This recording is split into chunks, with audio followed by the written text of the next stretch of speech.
frozen over like I am.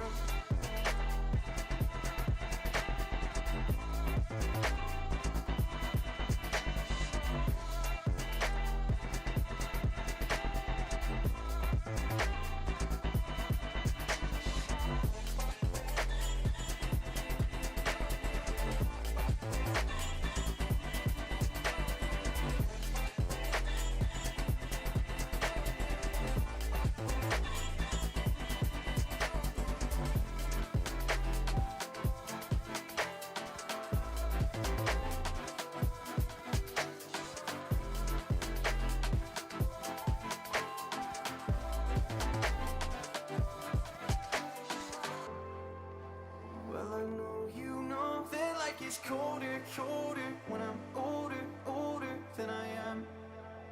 And I know you know that I have lost composure, but I'll hold you closer while I can. I never told you that I'm slightly broken, that I might lose focus when I am. I know you know that life gets colder, colder when you're frozen over like I am.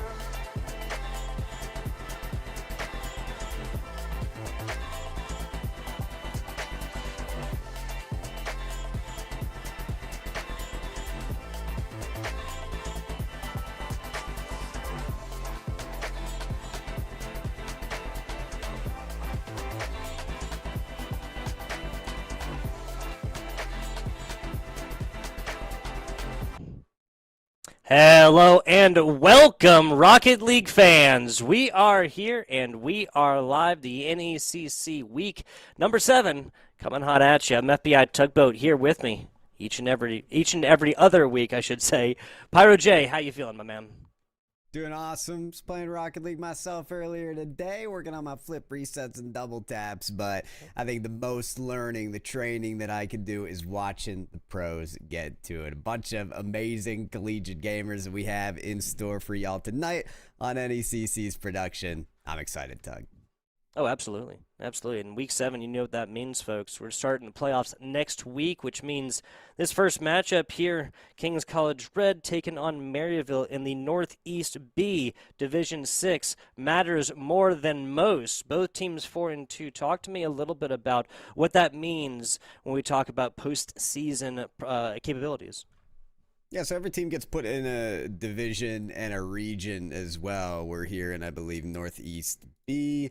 For Division 6. So Yep. Top 4 of this group is going to move on to playoffs. Both of these teams are tied at 3 and 4th place right now, and they've got 2 teams behind them at 3 and 3. All that is to say, very simply, if you lose this game, there's a chance that one of those teams under you is going to win their last game, get ahead of you, and take that playoff spot. So Yeah. very important match here to win to solidify that postseason position for both Marywood and Kings College. Yes, absolutely. Talk a little bit about these two teams. We have Slappa, we have Skooma, and we have Sens 5K. I believe that is the count being played under the player's tag is EXISV, EXISV, henceforth referred to as Sens. Yeah, and we've got Kings College Red on the field as well. Casper Connor Cookie, and I was informed by this player that it's pronounced Jas. It's just like Yas, but with a J. Just like Yas, but with a J. Yes. See how these two get out of here. Skooma digs this one out and gets it to a teammate. Weak, a little bit awkward hit, but Casper actually getting on top of this one. Oh, sometimes some of the open net situations are some of the hardest. Well, keeping an eye out for who's grounded at the beginning of this series. You know that you're on the mainstream. You know that playoffs are on the line. These things can build up nerves, and you want to settle those as quickly as possible. But if a team or even a player comes into this game with their nerves settled right off the bat, they'll definitely show up in a big way. Absolutely. Pressure makes diamonds. That's what we say. Cut out to the middle right here, and Sens actually gets it there to the teammate. I like the back pass right there. Not a full-on open net type situation. Now a double commit on the defense. Nobody really there. I got to say, so far, Marywood has done a great job of keeping on the offensive pressure when it is there. Yeah, I mean, the pressure can get to a point where the defense is going to break, and we nearly got there at the point of King's College possession. That double off the sidewall is going to look good, though, for Marywood to get their own form of possession going. Sends 5K, putting it in reverse. Track that one. Both teams using this sidewall. Try and get a little more levity on that ball, but as soon as it drops down, it gets into the hands of the other team. D6 means that they can definitely work this ball up high, and have shown off a little bit of what they can do so far, but nothing offensively. Pressure, shot attempts, it's all been better blocks thus far. Shy of 2 minutes, no scores on boards. Sen's now cutting it to the right side. We'll call it a fake right there to get the ball to the teammate, and that might turn into gold until Slappa's got something to say about it. Really happy with that shot from Connor Cookie. You saw the flick there towards the top corner. You can't really place a shot better than that, but defense from Marywood with other ideas, and they've got that backboard covered. They've got that top corner covered. It's going to be tough for King's College to score. They're going to have to be extra perfect on their shots. Right across the middle, and it turns into physical play as Casper punches the ticket for the first. Coaches Sink and Generic here coaches Amy Sorta and Basic Becca going to be really happy. The best drawn-up plans right there. All goes for them, 1-0 for the side of King's College. I said their shots would have to be nicely coordinated. What I didn't expect was putting a bumper into the formula. And that was the X factor, for sure, to get that first goal in the game.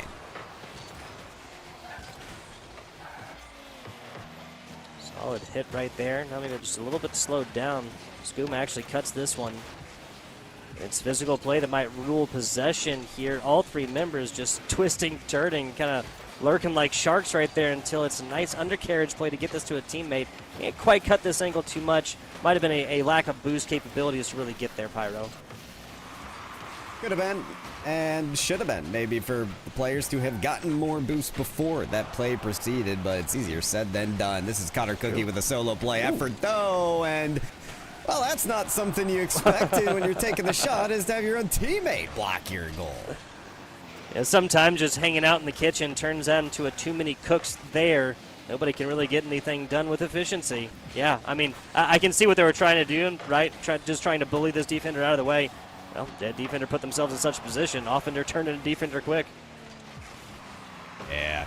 Turning from offense to defense in maybe not the best fashion, but still opportunity to level the playing field is Marywood, as Slappa with no boost is going to put this off the corner. Shot taken by Sens is countered.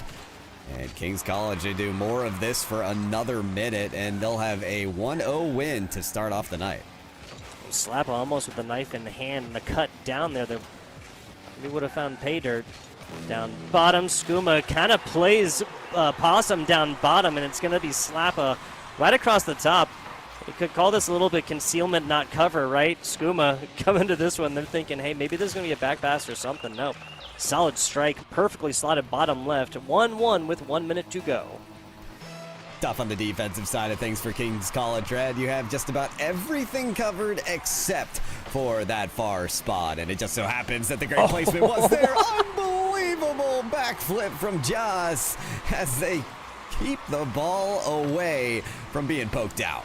I feel like this is a perfect, just like we drew it up, kind of comment, right? Hits it backwards here. King's College takes the lead yet again. No one could have drawn that one up. Love it. Not even if you wipe that whiteboard down 100 times over. You weren't dreaming of that one. Sometimes that's just the way the Rocket League goes. King's College Red getting their lead back rather quickly, but we may be tied up in just a second had it not been for Joss.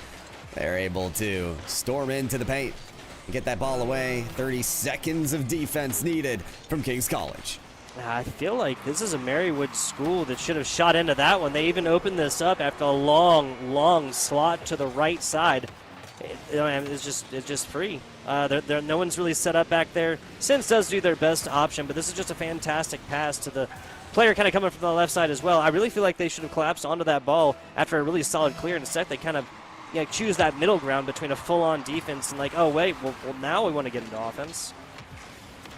That balancing act of Rocket League is so difficult to strike, especially when you're at this point of the game. when these last second goals have some life. And what do you know? Marywood, they're making a final effort out of this one. Connor, I think technically the last to touch this one as well, trying to play the defender there, but well, we went 2 minutes or so, Pyro. No scores on boards. Get 2 of them in the past, 20 seconds or so. Just possession plays what this Kings College Red squad needs. 5 seconds or so. We'll see the mini volleyball game in just a second. Casper trying to get it out, stretches it to midfield, finds a demo on their way down as well. Talk about pulling double duty, and that's going to be just a bit short. 1 score differential for Kings College in game number 1. It's hard to walk away from this game as Marywood and being disappointed. You're kind of just one slightly harder shot away from sending this into overtime. It's close when you get down to it, but truth of the matter is, for Kings College, they had control of this game for a majority of it. That 1-0 lead was stretched out across most of the game, and as soon as Marywood equalized, Kings College top it up with another goal. That was kind of that one that we talked about. You can't really draw up, right? But a goal's a goal at the same time, and Kings College did a good job of setting the tone here and keeping it to their tune. A very, very good point. We take him however we can get him, especially in week 7 right. before the playoffs. In a series of possibly 7, at least 4 games, it is going to matter a whole lot. Nobody wants to put themselves in that position where we have to have your commentators talking about tiebreakers when it comes to postseason, right?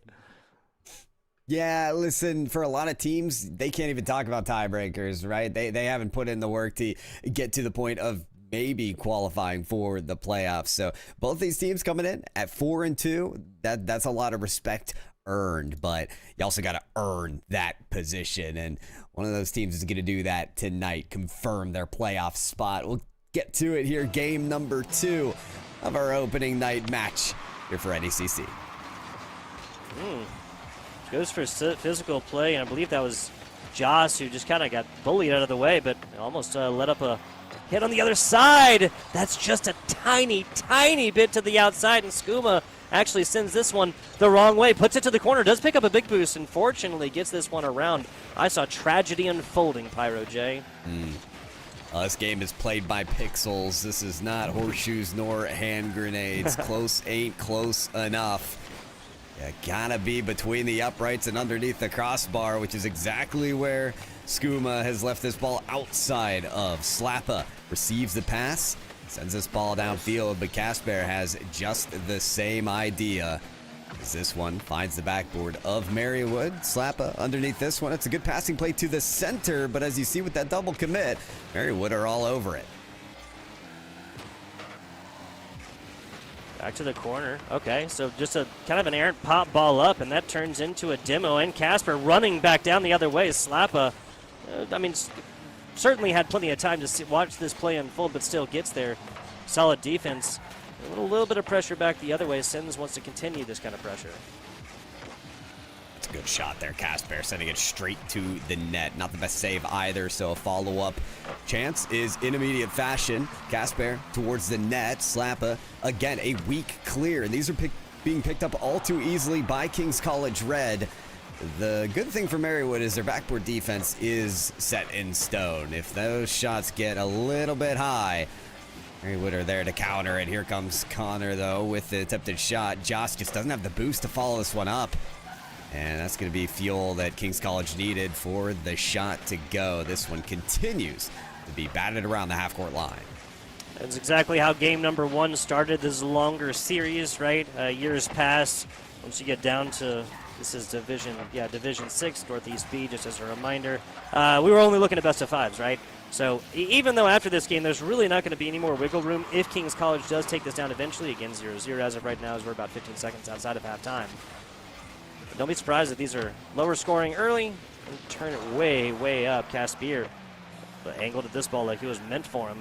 Back down low, maybe a little bit of back and forth about who actually takes this one, but Skooma going to be able to get the defensive save a couple seconds beforehand, then turns this into an offensive opportunity for Slappa. I believe Slappa scored first for Marywood last game as well. Gotta be right about that. Slappa's been all over the place, but so is Skooma. Before, on the best chances in this game from Marywood, it's been Skooma. just rallying this ball off the sidewall on the backboard and hoping their teammate gets the rebound. This time, it was perfect. So first Marywood lead in this series. Can they capitalize on it? Nice takeaway here inside of King's College. A little bit of defense for a second. That's a quickly transitioned ball. Slappa does a fantastic job just playing with this one against the wall. Right down middle. A little bit of mind games there for a second. Just sent it to the corner. Hopping right up on that will be Joss. And with the demolition as well, you can see the Marywood are under fire. They're going to have to watch these long clears and as well as bump attempts. Connor Cookie almost gets the perfect read on that 50-50 and barreling through there is Caspier without anything to show for. Just another good counter from Marywood. They've been under fire for a lot of this game, but have found the exit route every time. The physical play definitely turning up right here. Everybody had an offensive opportunity on the previous push. Sends 5K, tries to bounce this one down low, dribble it through, not going to happen. Skooma interrupts those best laid plans, nose down, Caspier can't get there, and it's just a scrum in front of the net. It'll be more Marywood coming out on top though, Pyro.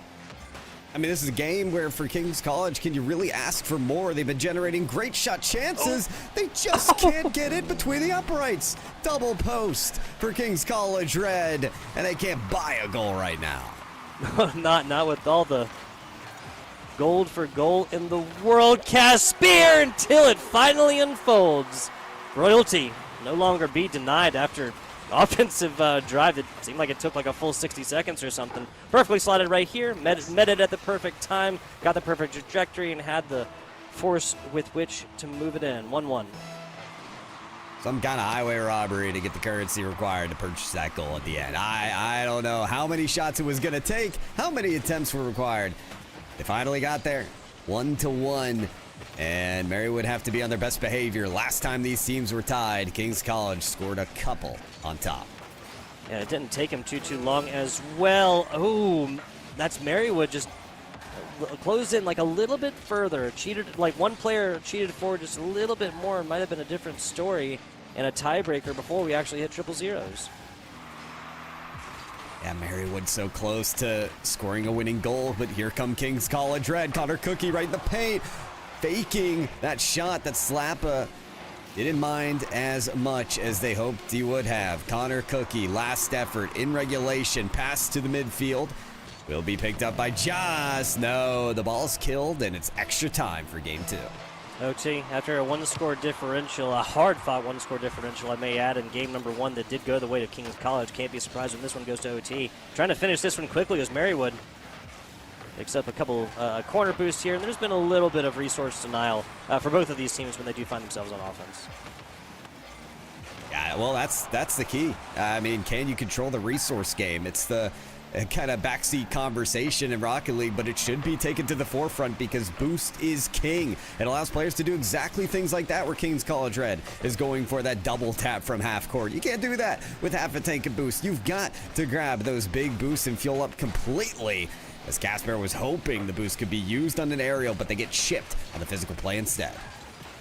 I think a lot of that is the same theme of like high-end FPSs when people say that most gunfights are won and lost based on positioning before anybody ever fires a shot, right? Kind of the same thing here when it comes to spacing.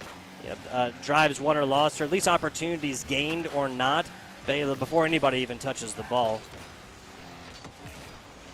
Yeah, I want to say that boost and positioning is everything in Rocket League, but we've also seen shots that go double post. Sometimes it doesn't matter how you get the shot. It matters if you can put it in.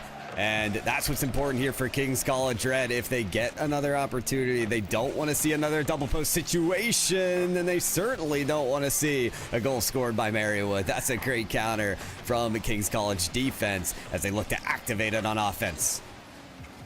Weak clear. Would have loved the down low bouncer, but again, defenders just peppering members. They come in, they just get immediately engaged with physically. 105 seconds or so of overtime as of right now as Skooma and the rest of Marywood for a half a second finally gets this ball past the mid-pitch line down low. No one really there for King's College on the other side though.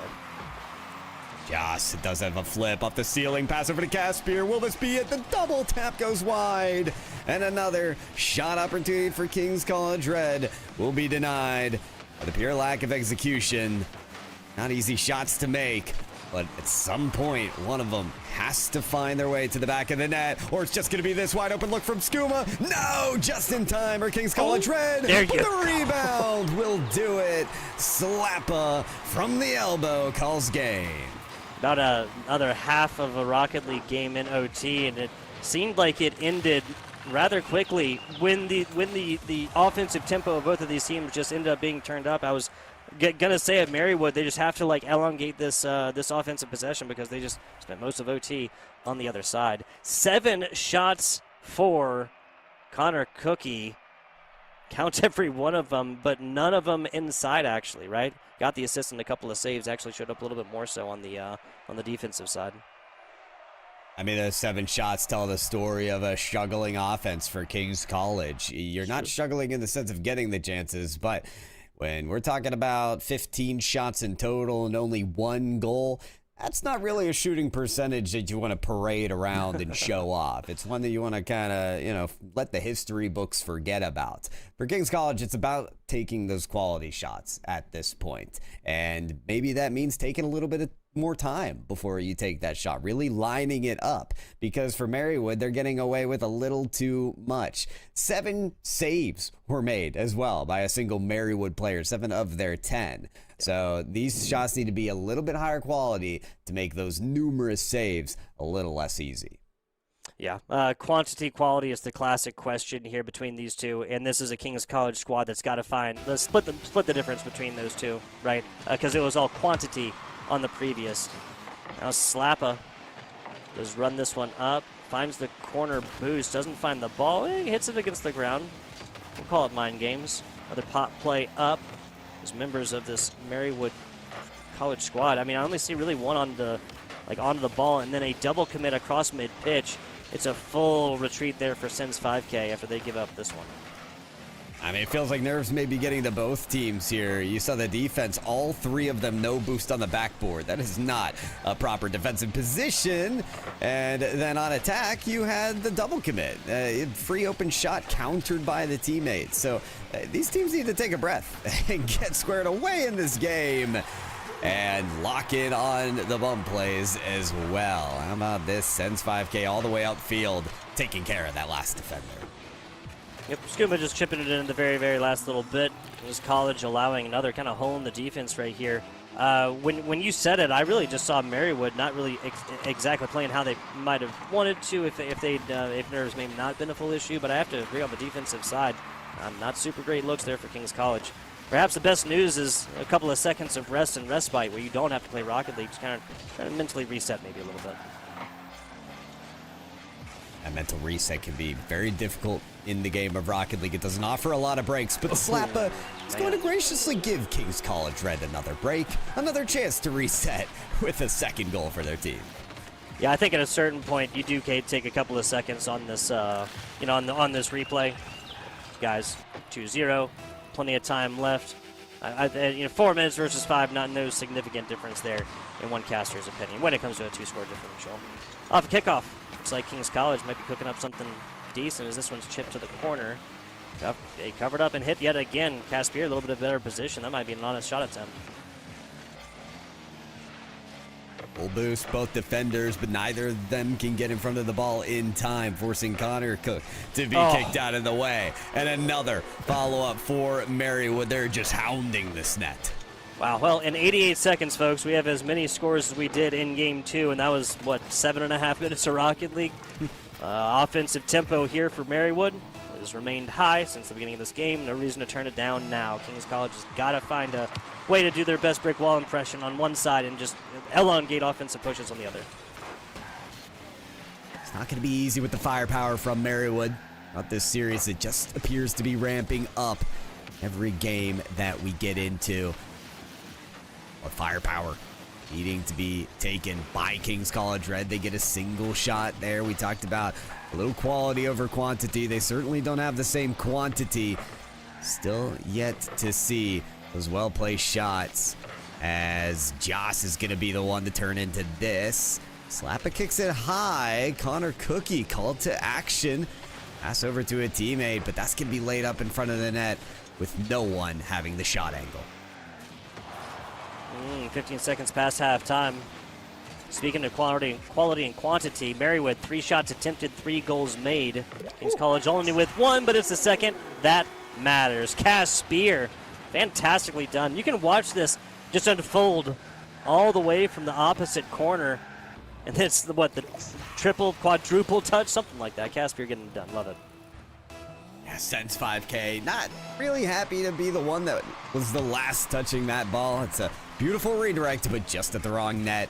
Skooma wants to make do with their mistakes and avenge themselves, but unable to do so, as now Kings College Red fired up after their first goal, getting in front of this ball a little bit quicker, having to be in front of this follow-up shot though from Slappa, off of the backboard, and pinball to produce a clear for Kings College.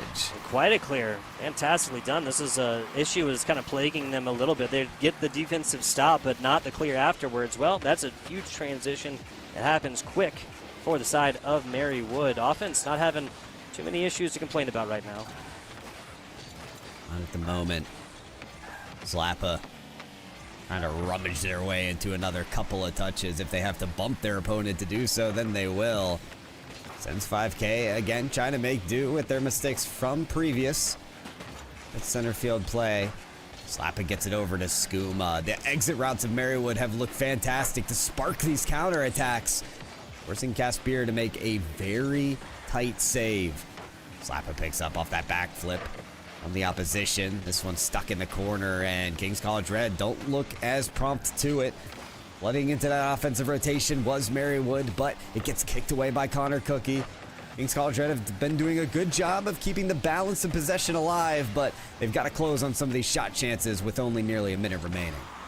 Yeah, I feel like Marywood's done a great job of just playing the same kind of game. All right, we'll slap it around a little bit. Well, that was a fantastic shot attempt. Excuse me. It just took a little bit of time to unfold. But every second outside of this one at a 2-score differential will be advantage for Marywood, especially after Kings College has proven that it sometimes just takes a little bit of time to get these unfolded.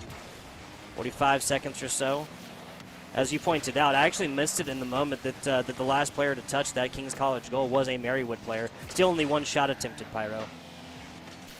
Wow. I mean, when you compare 1 shot to 15 from the last game, that is a very interesting sight to see. And it's going to have to be turned around as this series progresses for Kings College, because right now they are under the hammer of their opponents.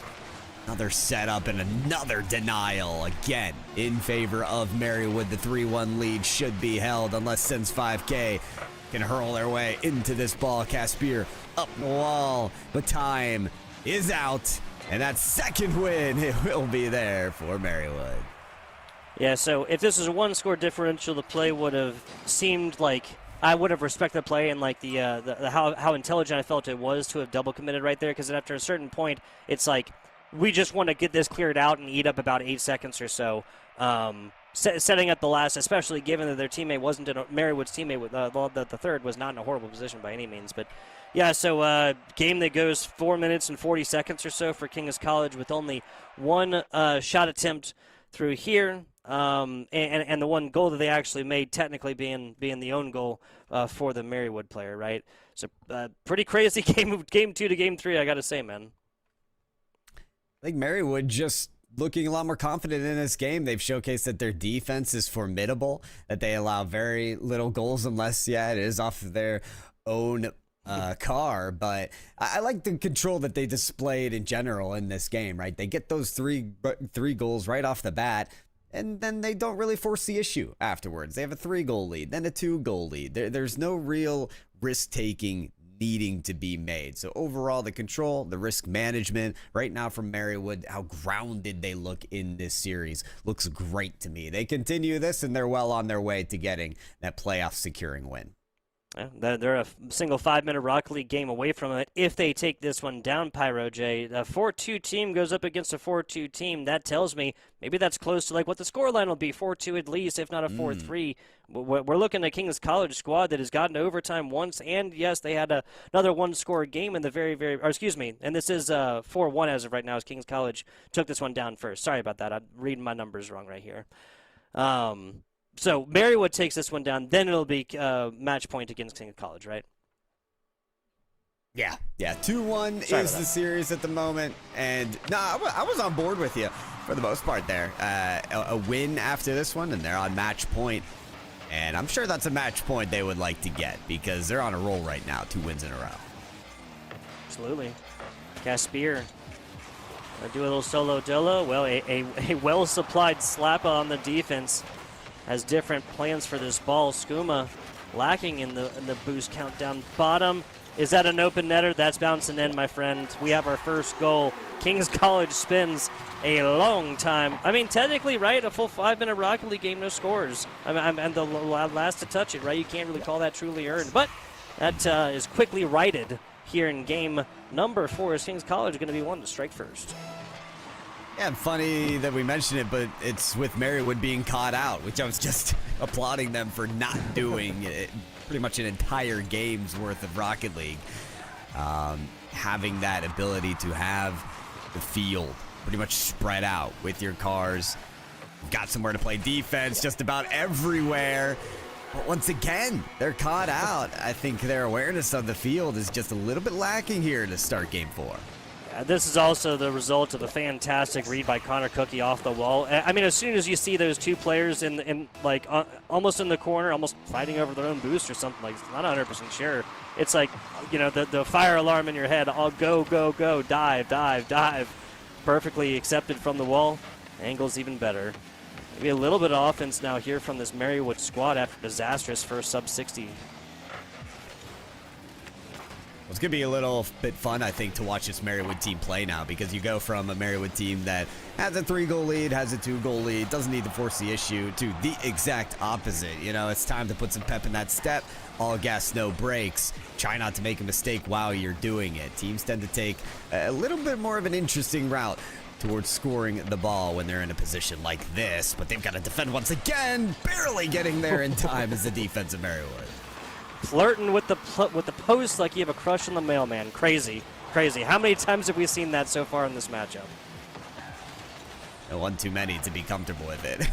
Marywood have been pretty grateful for that post throughout the series, but they still need to turn it into success for themselves, and that's going to be Sens 5K trying to read it up off the wall, the ball having a bit too much velocity, climbing up. Out of range. Skooma is in range to take a shot, and it's a good one. Puts Marywood on the board. A fantastic one. Watch this. Starts burning boost from 2/3, pitch down. This is like upside down, and Connor Cookie does have a shot at this, but is just coming in a little bit too fast. I think maybe you've read this as a genuine threat. Just that ever so important quarter second too late. It is what it is. 1-score differential. About 3 minutes to go. Okay.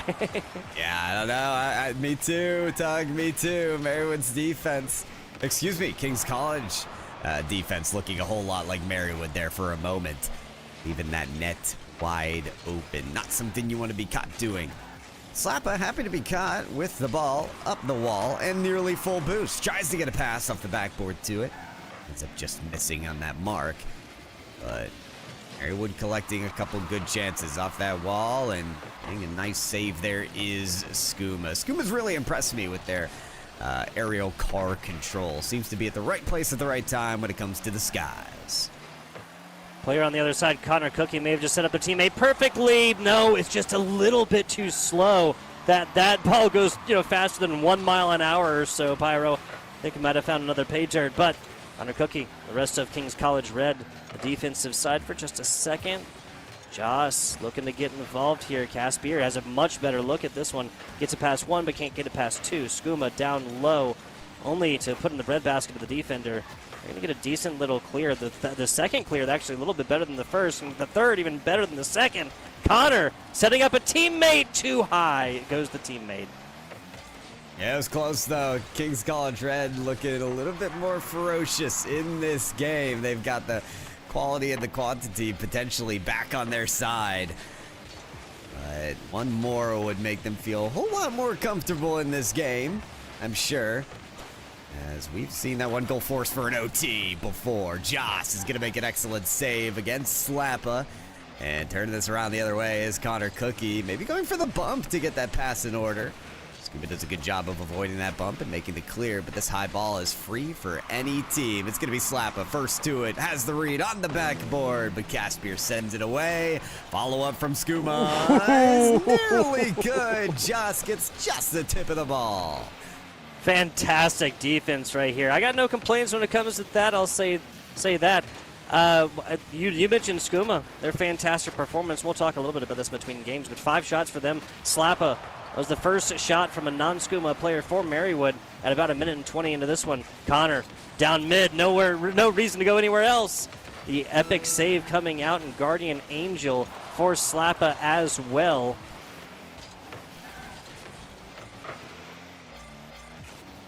Yeah, it's going to take down to this final 20 seconds for Marywood to close the deal. Skooma does get a boost to respawn right under their car, and they'll take this about as far as they can. Pass over to Slappa, back to Skooma, nearly goes in, but it's countered well, and this should seal the deal. Kings College Red cannot confirm the 3rd goal that will win them the game. Gives a last chance to Marywood that goes smothered. The series tied now 2-2 with Kings College on their 2-1 win.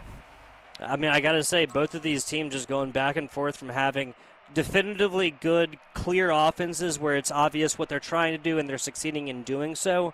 And then just, 30 seconds later, they start a new Rocket League game, and it seems completely 180 degrees the other way. Shout out Skooma. 5 shots attempted, did make the solo goal here for Marywood.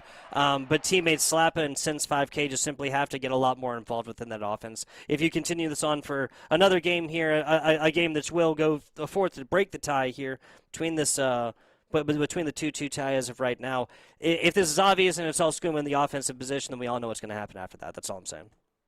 It's a lot of weight on one player's shoulders, that is for sure. And Sens 5K putting up just about 100 points. I mean, I always like to say this even in my own Rocket League. There's influence to be made in a game that doesn't show up on the scoreboard. Those bump and demo plays, you won't see that impact the score whatsoever. But when you're not getting those goals or saves or shots on the board, it's still important to make that mark in some manner for your team. We've seen all of Marywood pop off at any moment, so Game 5 could be an important reset for everyone on this team to get things in order. I mean, a clear is 20 points, right? Like a definitive clear so, out, yeah. So, something like that. So, I mean, you guys can do the math, right? I think you have a good point. A little bit of offense against this Marywood squad early. A better angle at that one. And I'm not saying this negatively, but I feel like Caspier has been in so many situations. Maybe it's the defense on the other side, maybe it's Caspier, but where there's like a very clear path to the goal on the other side. They have a decent possession or at least a touch onto it, and it's just like not a perfect angle. Maybe it's just bad luck. Sometimes it is honestly bad luck. Rocket League just added a new quick chat saying unlucky. So it helps for players that truly do just chalk it up to luck sometimes. But can't all come down to that. Gotta rely on those skills that you train for to compete well in NECC, to earn yourself that playoff spot. One win here tonight is gonna do that for either team. Clearly, you've got to earn it. 1 minute down, 0 goals scored, and it's due to a formidable defense on both sides. Ooh, cuts it right across the middle. Connor Cookie said formidable defense. K? What? Mm-hmm. Okay, that's how this one happens. Sends tries to get this one and tries to turn a clear, like tries to not just take possession, but turn this into a clear, and just kind of pops right off the top of their hood. Bad luck, like you said, unlucky. You know what? All goals are bad luck. Let's just chalk it up there. Nothing to work on. No skills to polish. Just a whole lot of bad luck for these players tonight. Hey, nothing you can do about that one. Just got to accept it and move out.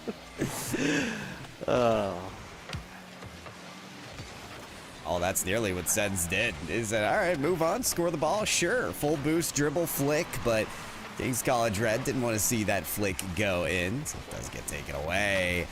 Slappa running into a teammate here. Maybe it is bad luck sometimes. You never want to be caught in the same place with your teammate. Ramming heads there. It does give Kings College Red a chance to turn this into a good shot attempt. The bump comes through. The boost steal is there, but it's not enough to score on Marywood. Not yet. And playing it horizontally is a way in which Kings College has been able to ply the space that's been given to them. Another perfect example, right? This doesn't need to be perfectly centered. Caspier in position for it. He's on the opposite corner. He's got all this screen in front of him with which to work. Skooma and the rest, though, even though it was a pretty solid setup to come up for it, which means nobody's going to be down low to take an honest shot attempt unless the defense trips over their own two axles and barely manages to get this out. Barely, excuse me. Caspier almost finds the perfect touch. Yeah, I saw those aerial acrobatics. That redirected nearly went in. It was going to be rated the most beautiful goal of the night, but they'll have to try another time here. Kings College Red instead on defense, trying to counter this double tap from Slappa. Sends it the other way, away from the defense, ties the game. Well done, Slappa. We said that this is a squad that need to see a little bit of scoring, a little bit of opportunity out of players not named Skooma. Well, 2 shots attempted, one of them going in there for Slappa. Got a save to boot since 5K with a shot and a pair of saves. Young Slappa with the double tappa. That's what you like to see to tie the ball game. You also want to see a save come through. So offense and defense. We'll see both of it. And that player of Slappa here tonight. The question is it enough? For Marywood, they have been able to tie up this game. But oftentimes in Rocket League, you need more than one goal to take the win. Very true, very true. This series specifically, only one of these 4 games have been multi-score differentials. At least one of them definitely feel like that, and 2 of them definitely did not, especially with one of those being that OT situation. Skooma tries to come up for it, loses possession. Last player back, and Sins and going to be, or Marywood going to be very happy for Sins in their positioning, reading the future a little bit. A little bit of foresight can go a long way. Joss might just have a chance at the shot here.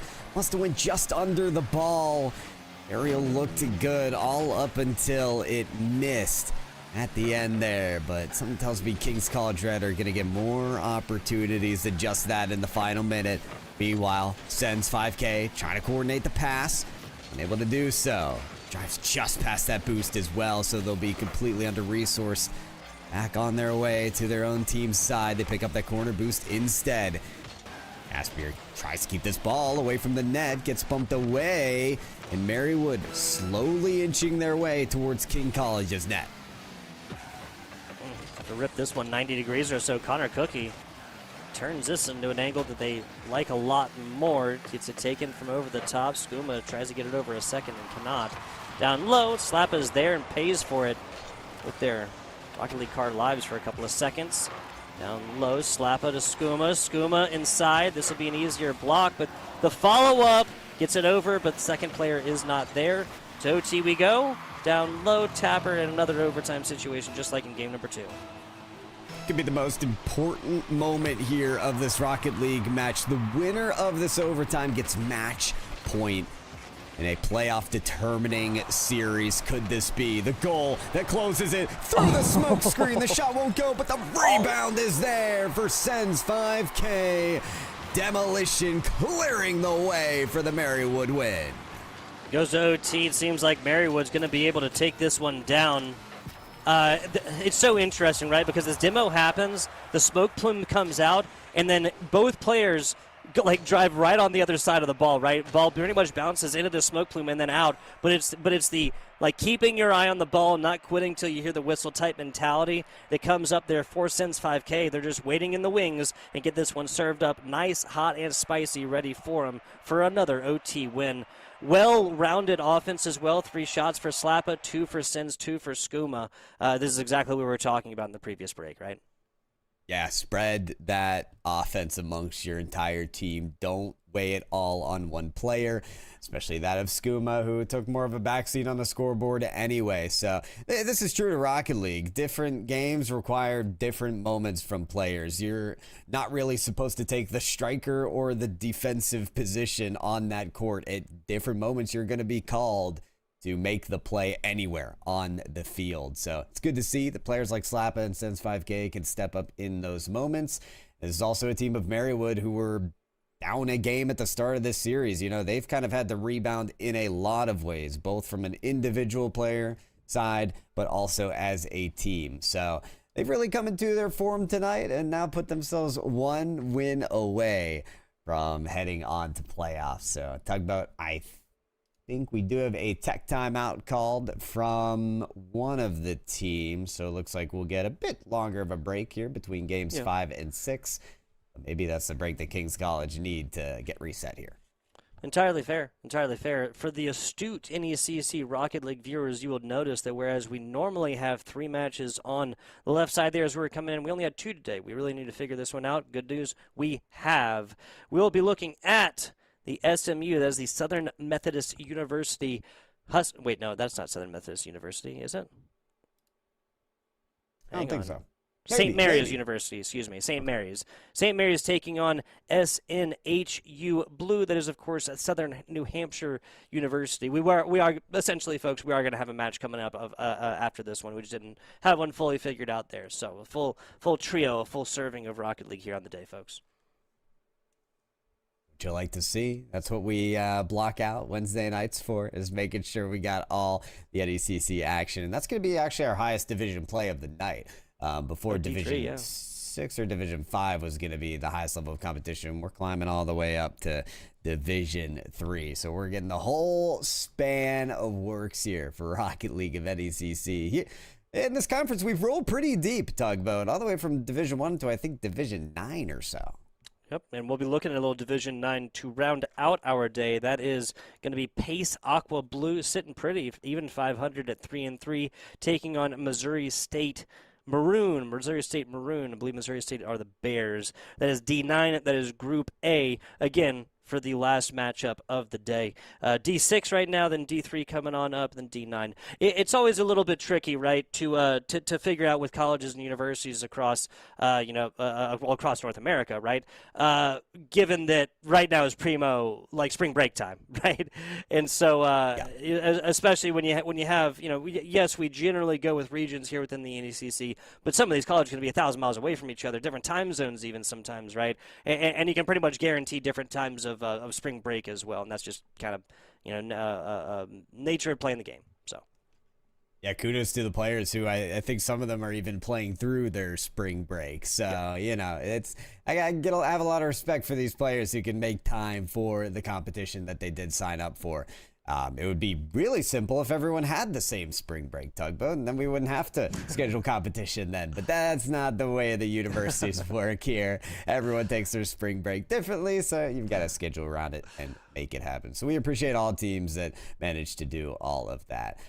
We've good news for you. The tech timeout has been called off. The teams are ready to play, and so we'll get back into it, folks. It's Game 6. Marywood, 1 game away from sealing the deal on playoffs and potentially shutting out King's College Red from that spot. Let's get down to it. See how it goes. Possible last game coming in right now. Marywood has gotten it done in overtime and have gotten the only multi-score differential game. Everything else been decided by 1 overtime or otherwise. Little bit of offense here for King's College to begin this one off. We have Connor Cookie putting this up, trying to play it with themselves. Whoa, neither of those players, I think. I think they're trying to go for each other here and leaving the ball play to their teammates.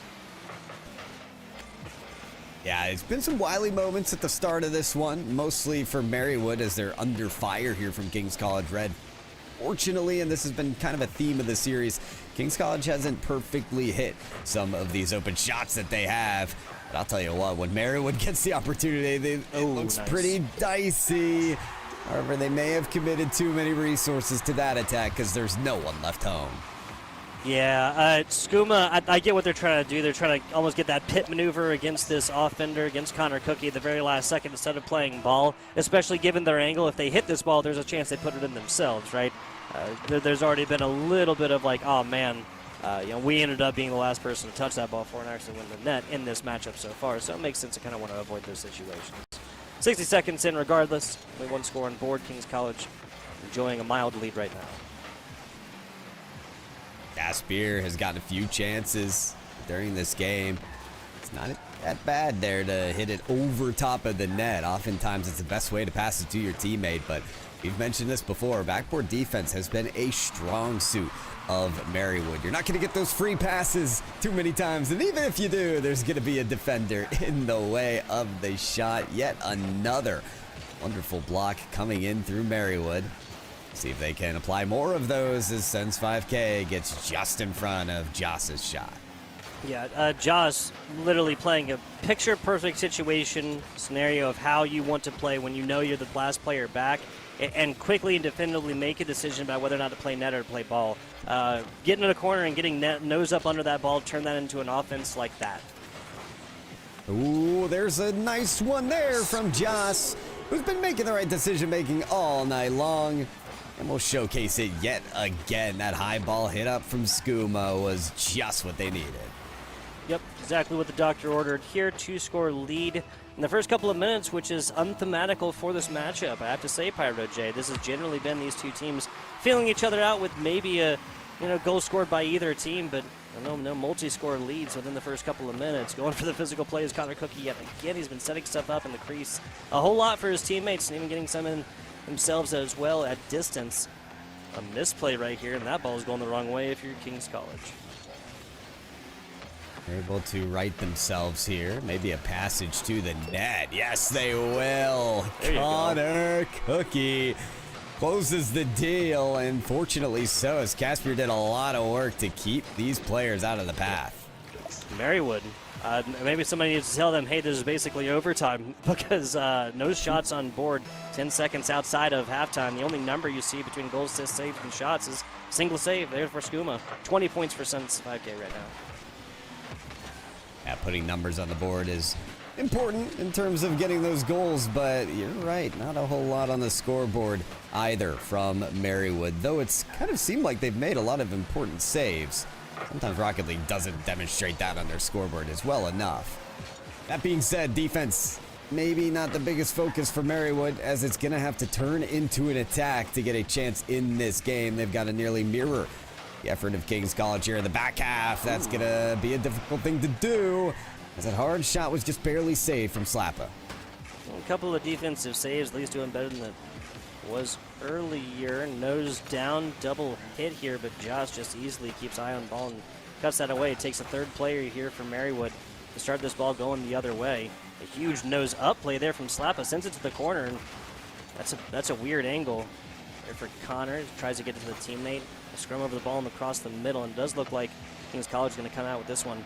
He's for right now. Sens trying to pre-jump at this one. Just goes a little bit far to the outside. This is decently centered until Sens 5K has something to say about it. Kings College rather giving up nothing in terms of field domination to Marywood. They're keeping them cooped up in this back half with nearly nowhere to go.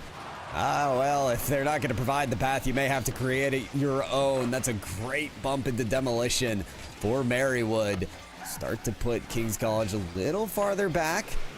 However, clapping back is Kings College. Have already made their way across the field. Connor Cookie with the pass off the corner. Caspier is up for it. Could read this as a double tap and will. I believe they got bumped into the double here. Great awareness and shot taking from Caspier. Skooma tries to send this one up. Hits the nose down. That's a pretty perfect flip into it, isn't it? 2 goals there for Connor Cookie, 1 for Jazz, and that one from Caspier on 3 shots attempted. We have 9 total shots for Kings College.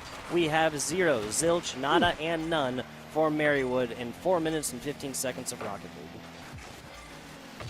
That's about as overbearing as a win as you could collect. Fortunately for Kings College, every win is worth the same. It's not going to get them 2 ticks on that scoreboard. Instead, they'll still have to go to a Game 7. And whether that technical timeout was what was needed for the team or not. This break is something Marywood are going to hope favors them. Yeah, 15 seconds or so, 4 scores. Definitively say that is not going to be it. Time, at least in about 10 seconds, going to be on the side of Marywood. Well, they'll get one for the road here, and no shutout in game number 6. What is this? Oh, yeah, game 6. Yeah, you're right. 2 shots in the past 20 seconds or so there from Marywood. Makes the board look a little bit better, but they're going to have a few things to work on. Few things indeed, which certainly involves getting this ball onto the orange side of the field. A little bit of success here at the end of game 6 could go a long way, but we will know until we get there. First match of the night is going to game 7. Love it. Would have it no other way here for week 7. Week immediately preceding the playoffs. And this match, in case you're just joining us, again, is really, really, really going to have a lot of effect, right? 2 teams behind, both 3-3. Unless they're playing each other, Pyro J, conceivably, they could both take a W. Now you're staring at a possible 3-way tiebreaker situation for the loser of this matchup. So, again, matters a whole lot. And I think it just kind of seems like destiny to get to a game 7 between 2 evenly matched squads in the first broadcast of our night. Yeah, you lose this game 7 here, and you're totally right. You either still make playoffs, or you're in a 2-way tie, or even a 3-way tie for that playoff situation. I think even in that case, the games won or lost could be a tiebreaker. So it's best just to get rid of all that uncertainty and win this game 7. Ensure yourself a playoff win. That's what Kings College and Marywood are going to be working towards. And I'll tell you what, Tugboat, Kings College have a lot of momentum moving into that one. That was about as one-sided of a game as we could imagine that we saw there in game 6. Even that game 3 where Marywood was able to take down the only other multi-score differential across these 6 games thus far, it did not seem anywhere near as definitive as this. This could have very easily been a 4-0 game with maybe a shot attempted on the board. See if this Kings College squad is able to display their dominance yet again here and kind of recreate the greatness that they found in game number 6. And on the other side, I think Marywood knows what they did wrong, and now it's just a matter of execution. It's important to execute early here, I think, just for the mental of the team. You want to prove that you can believe this win is coming. Best way to do that is to score early here. They might just get a chance at that. Had it not been for Caspier, though, who surges up their own backboard for that save. Slappa gonna try to coordinate this to the net. It's a slow mover, but that's a fast missile from Sense 5K. Try to take this defense of Kings College off guard. Flooding into the rotation is Slappa. Hard shot off the crossbar. Does draw 2 defenders, though. So slowly Marywood are whittling away at the defenses of Kings College. Though that demo's not going to help them. Sends back in about a second from now will be Slappa's going to be the one to clear this to the middle until Connor Cookie, who always just kind of seems to be exactly where the ball is going to end up, right? Don't go where the ball is, go where it's going. Another block right here. This is not equaling out to fantastic storylines based on what they needed to do from the previous game. Kings College up 1-0, about 90 seconds into this game number 7.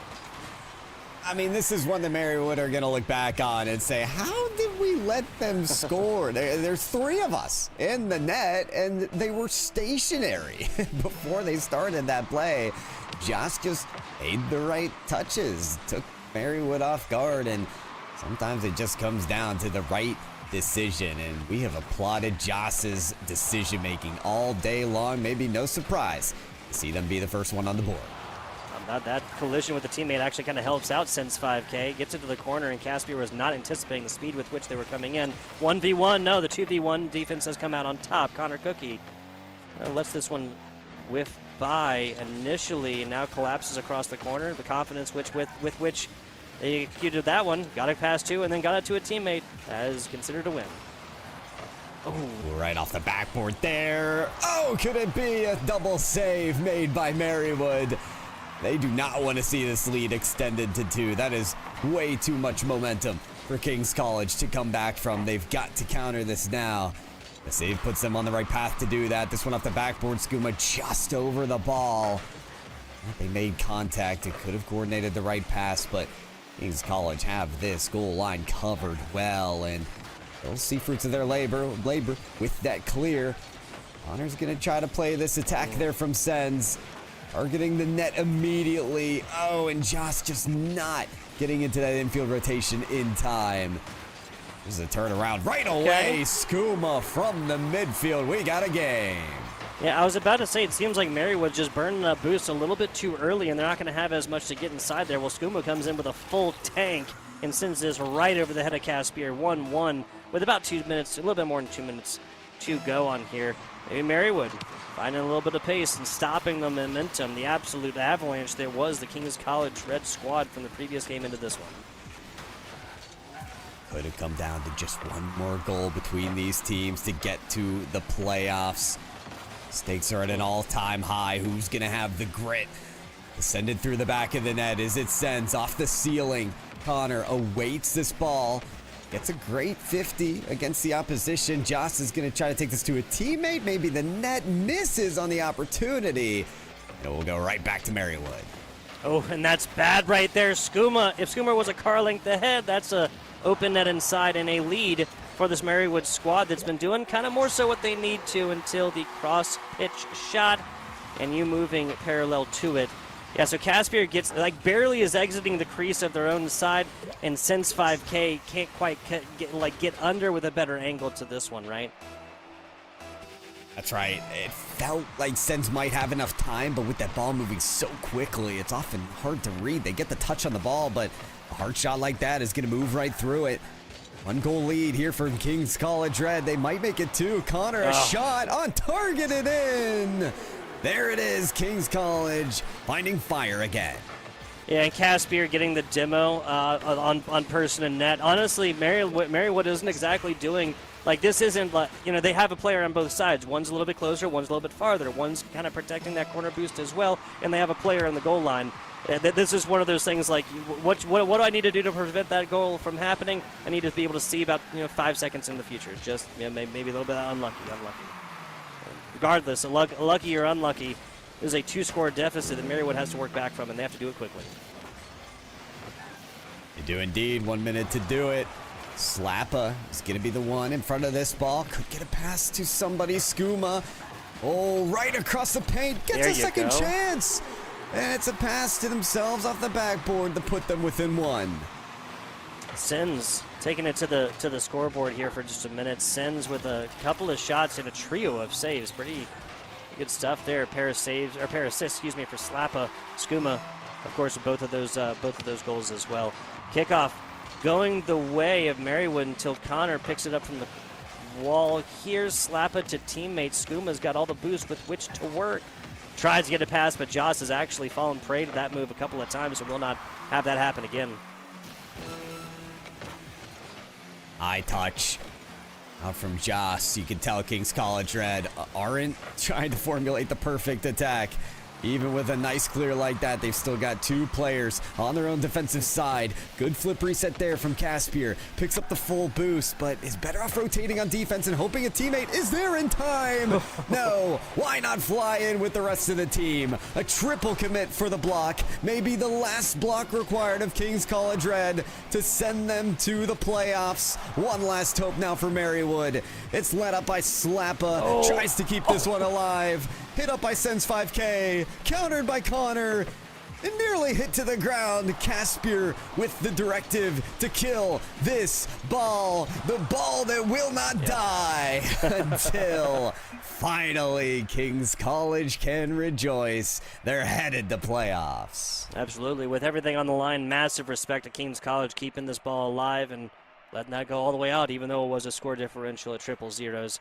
Earned it 100%, dude. 4-3 victory for Kings College. They will improve to 5-2. Marywood will drop down to 4-3 and pray to the Rocket League gods. They will not have to go down in any tiebreakers, or if it is, that they will be ending up on top of that one. Or again, they're just going to be temporary fans for this upcoming week, right, of a couple other Rocket League teams within their division to take W's against teams that are 3-3 as of of right now. An electrifying matchup. I'm really, really glad we got to go through this series here early. Any quick thoughts before we head on to the next one, given that we are a couple of minutes past the hour?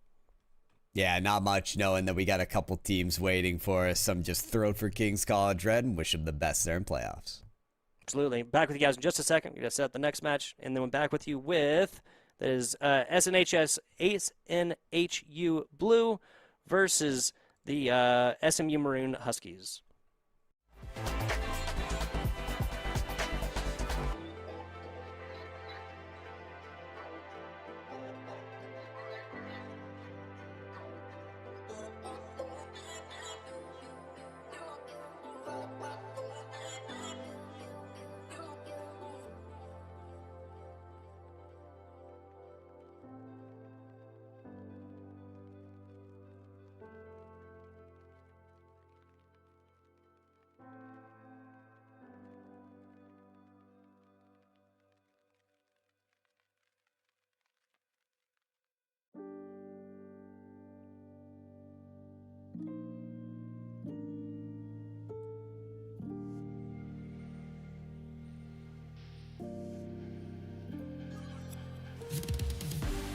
Breaking up all this static running through my blood. Again, why do you waste your light on me? Out of luck, can I keep my head above this time? Again, feeling the ground collapse on me.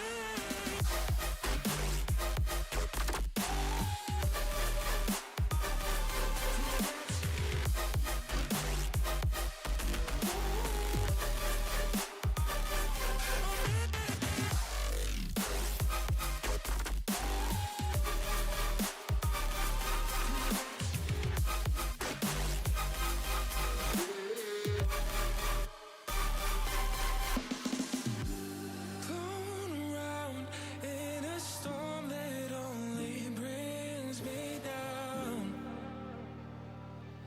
Again, why does it feel so hard to breathe? Why does it feel so hard to breathe?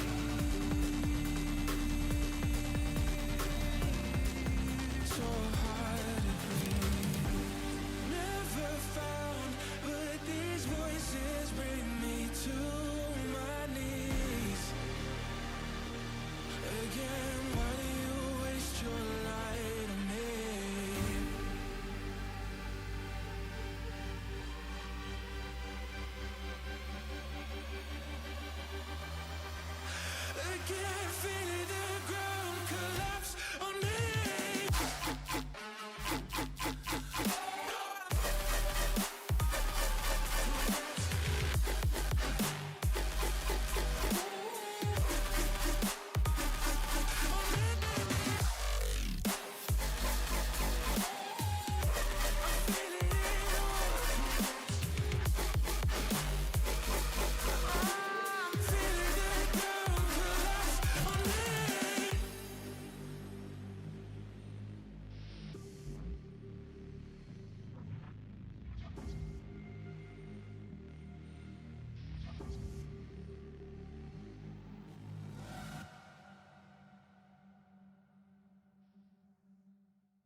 Hello and welcome back, folks. The NECC Week 7 Rocket League continues right now. We have a fill-in match and very, very happy for it. We're heading on over to the East A Conference Division 3 for the Southern New Hampshire University Blue Squad, taking on the SMU Maroon Huskies, that is St. Mary's. Jit Pyro, we do not have a loss between these two teams. 6-0 reported here for the St. Mary's squad, 5-0 for the Southern New Hampshire University squad. Yeah, not every end of regular season matchup is going to dictate who goes to playoffs and who not, but some games maybe have a different weight to them, and I think both squads here are going to want to be that 1 seed headed into the postseason, right? That's sort of in my mind what these teams are fighting for. Not only that braggadocio of being the undefeated team in regular season, but getting to have easier matchups in the postseason. That kind of thing matters. So I'd say there's still stakes on the line here for both teams as we look to get another awesome best of 7 underway. Yes, sir. Yes, sir. I'll go through the Southern New Hampshire squad. We got Somber, Hector, and AJW24 Juice. I think henceforth referred to either as AJ or Juice. What are you thinking, Pyro? I see the AJ first, so I'll go with AJ. There you go. There you go. Big shout out to Coach Nautilus, Shira, and Big Wade, the coaching staff here for the Southern New Hampshire squad. And for SMU, we got Blur, Hazy, and HUD Ev. But 6 players that look prime and ready to get this one going. So ready that they're already joining their team. So why don't we take it down to the pitch, down to the field, and get this best of 7 underway. Match number 2 of our NECC Rocket League night is on. Absolutely. Shout out to the coaching staff here for St. Mary's, Greg, SMU, Michael Sky, and Steins Ghost. Not 100% sure how to pronounce that one, unfortunately. 10 seconds into this one. A little bit of offense, a little bit of pressure here from the St. Mary's Maroon squad. Oh, hey, no, you go, sir. You go, sir. No, I couldn't think of going first. Teammates kind of deciding who gets to take possession on that one. Yeah, sometimes in Rocket League, there's not a lot of time you actually have to call out all those mismatches, but a lack of hesitation should be seen more so as this game gets underway, especially from players like AJ. Sending that downfield, Somber as the follow. That might have been barring down had it not been for Hazy's save. The Hazy save looks clear to me. Both of these teams, again, not a loss between them. Been a little bit even matched here to begin with. Only a single shot in as well. So another team really getting hyper aggressive. Blur to the side here, playing with a teammate and gets it back to them. Nicely done, Hazy. And over to the middle, flip, reset, maybe working with it. Not going to matter. Just AJ just shooting straight up like a rocket as Hazy tries to find the demo. You're going to have to blame Hazy for any future mix-ups. That blue decal on the orange team. Throw me off a little bit, but maybe it can work the way with a little bit of, fury on the bumping as we saw from earlier. But those bumps aren't going to matter. You're seeing shots like this from Blur just closing the deal on some good pressure. Is that? I'm trying to recognize the movie that picture ID is from. We'll get to it. 90 seconds into this one. Blur. The rest of SMU takes kickoff at least early. A bouncing ball almost ends disastrously for the St. Mary's squad. Work out here for St. Mary's eventually as Hazy had control of the ball. Just trying to find an open lane on the sidewall. This one from HUD is going to be countered a little too easily there from AJ. Somber, full boost, flip, reset, shot again off the bar. A lot of those shots from Somber's side getting a little bit too high. This one might be just right. Oh. What a 50-50 from AJW down the field. So Hazy comes into this one. It's just a perfect nose off. No, it's a double touch actually. So AJ hits it. Left nose, left front of their car. That actually comes down, bounces against the ground. They get a second, more centering touch onto it. Hey, they'll take it however they can. 1-1, about 20 seconds outside of halftime, Pyro. AJ popping off so far in this game, nearly 300 on the score, 1 for 2 in the shot taking, and is going to be there first on the aerial challenge. So keeping an eye out for AJ to continue carrying the torch in this game. Somber, though, showcasing some wonderful mechanics, flipping into the reset. Pass available as well from Hector, does not go taken by SNHU. Great opportunities, great ideas. Couldn't close the deal.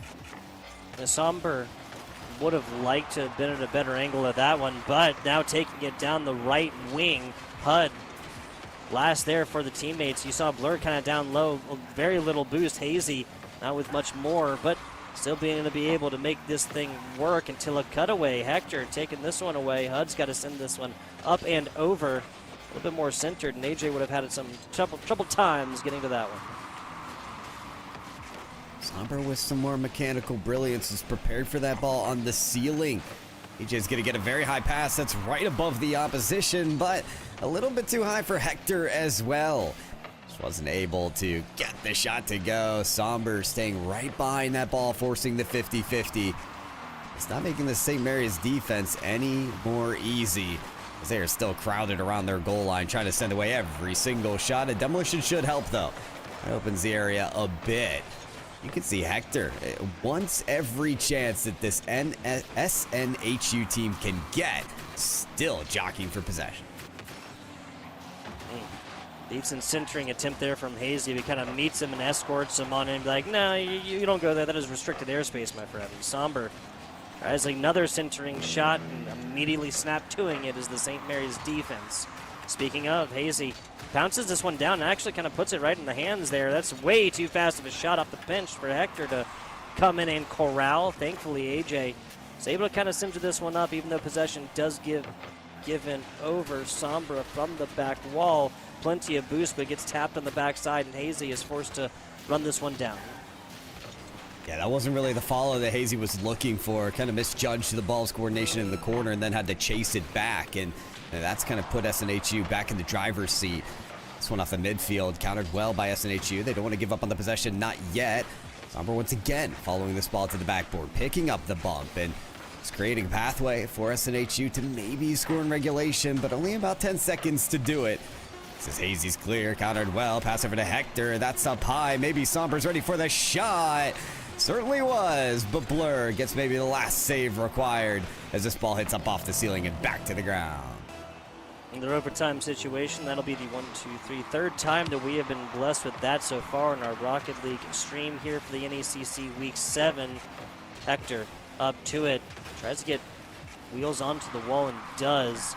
Have an opportunity for this one. The defense of this Southern New Hampshire squad. Okay, well, that's a quick transition. Blur opts to take this one themselves all the way across, spends all their boost to get there, a couple of resets, now all for naught against the stout defense. I love that demo from HUD. It's rare for players to hunt them on the top of their backboard, but HUD proving that there really is no safe place to hide if you are SNHU in this game, but no safe place to not have them score from either. That was a wonderful clear turned into a shot.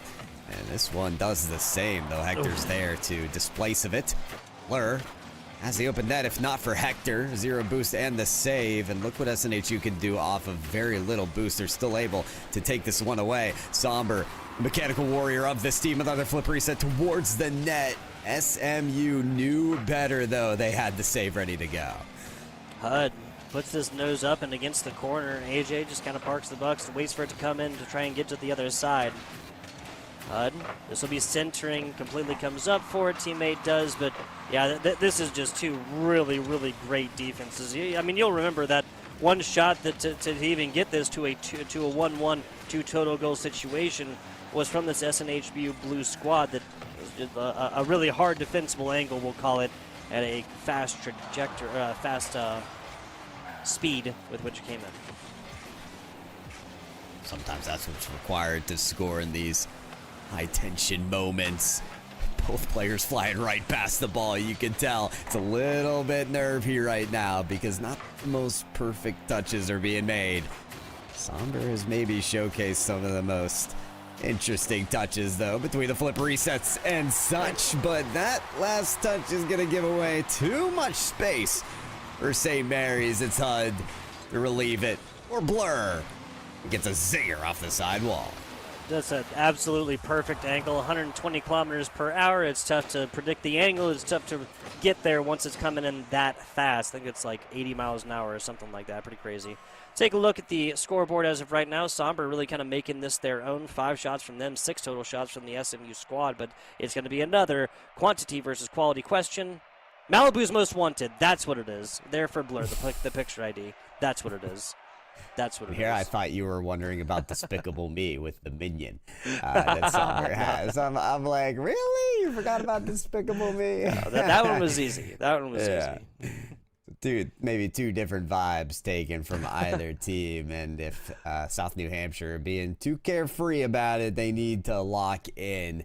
But I don't think that was the case. Very gritty game there to open up tonight's match between this 2 Division 3 teams all the way into a deep overtime. I mean, it's clear why both these teams are undefeated, right? They put up a great defense that is tough to get through.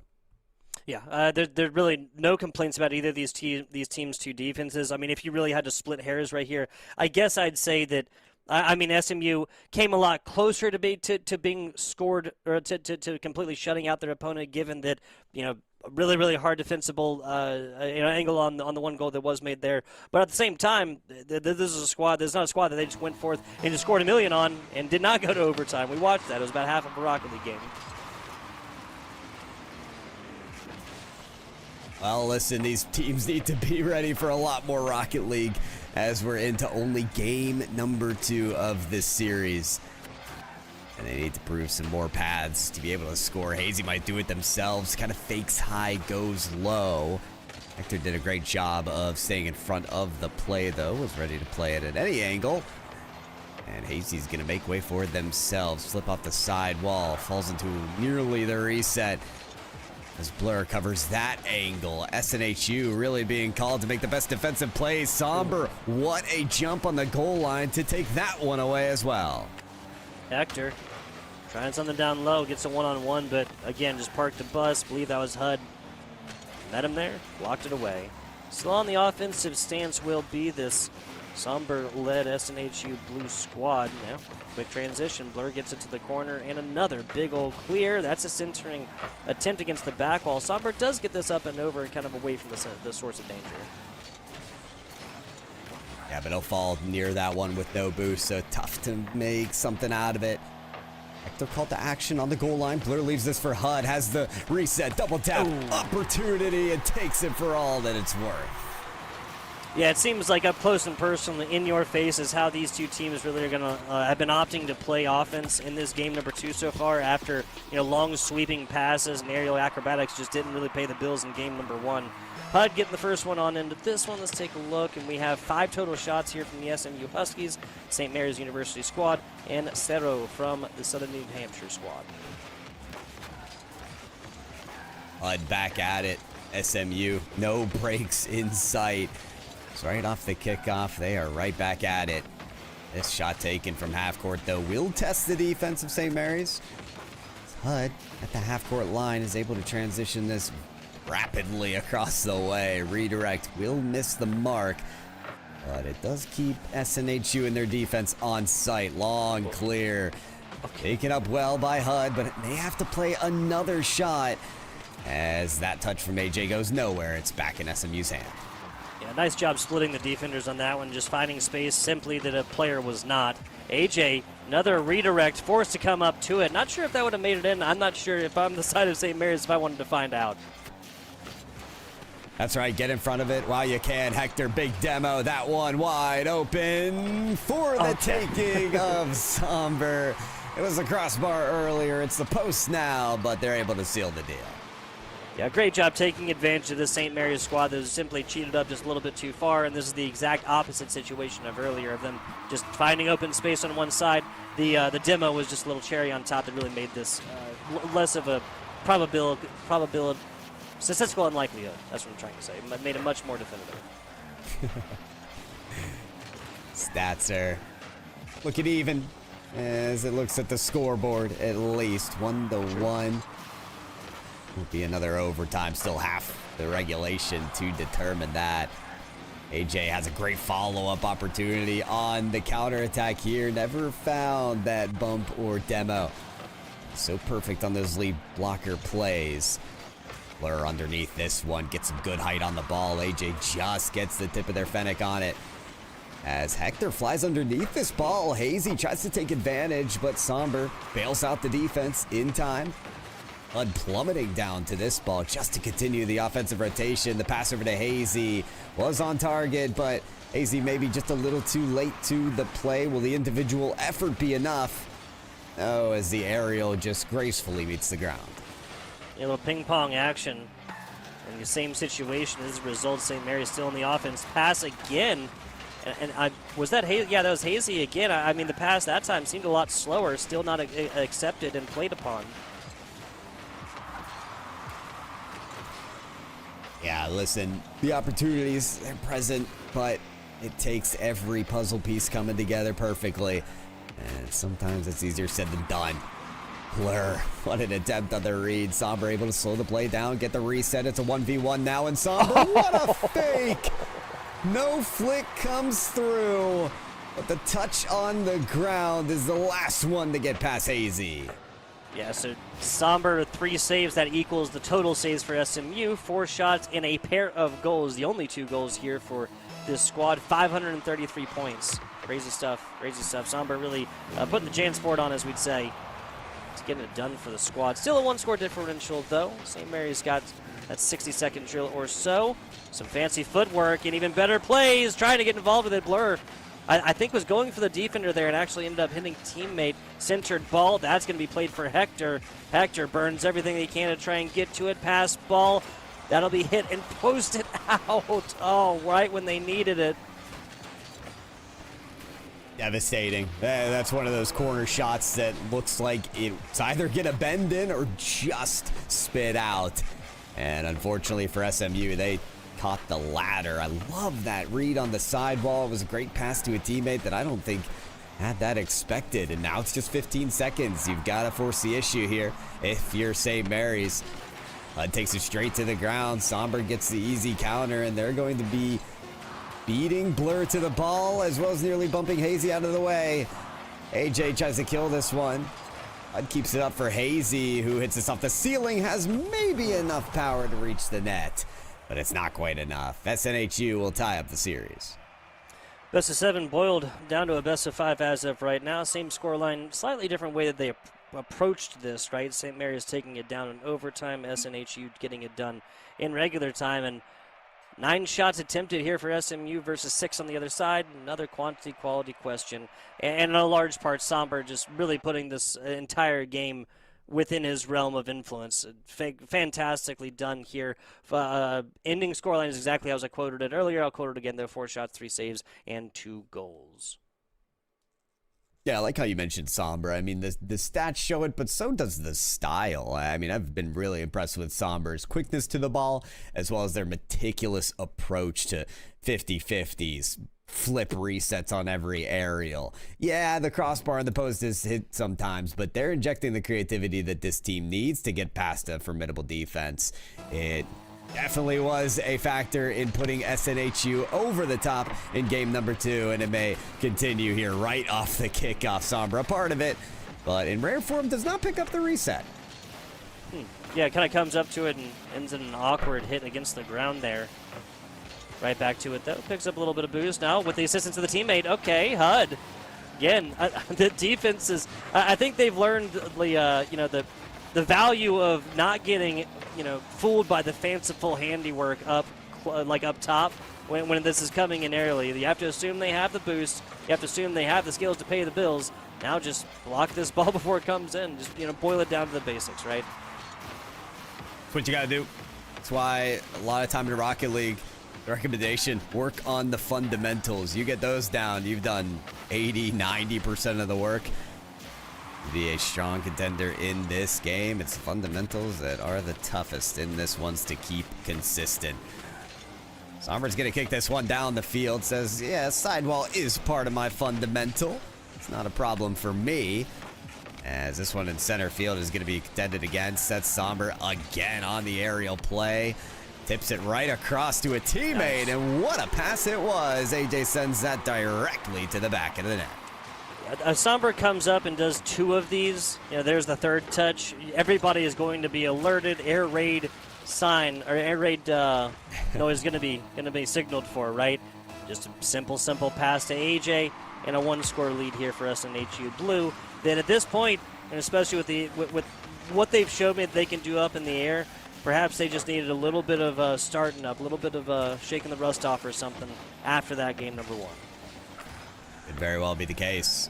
Quick de-rust into some smooth sailing. I like that touch from Blur right over to Hud, who was prepared on full boost on the backboard. Talking about unleashing the beast that put Hazy in the position to score. Defense comes through for SNHU, exactly as it was needed, but it does get a good start for SMU to coordinate something else. Infield pass to Hazy, and that shot's too wide, will not go. The shot was too wide. It still looked really dangerous, and I respect the action of just following up on the clear and giving even more to that, even if members of the offense are a little bit closer to the mid-pitch line. Down low, a bouncing ball. That's dangerous. Not against Somber. Fantastically done. Just perched up like a gargoyle, and you shall not pass. Yeah, stop Somber. It's that easy to analyze sometimes for us. Perfect read on the goal line, but can they stop a flip reset from Blur? What do you know, Tugboat? The answer is yes. Somber, AJ, we saw the connection earlier. Oh, AJ gets tripped up a little bit trying to make a physical play. I think the idea was to accept the pass, leave the deliverer for the physical play on the backside there, but very easy to call from the booth, as they say. Dangerous ball. Hazy's not going to let that one happen twice. 1-1 tied game, 15 seconds after halftime. Yeah, this one with Somber having to deal with the factor of that initial shot, the potential redirect from Blur. I think they actually played the shot from Blur if it was on target. But sometimes in Rocket League, it's better to miss. Pass off the backboard was just enough to send that one through. And SMU hoping that's some momentum for their team.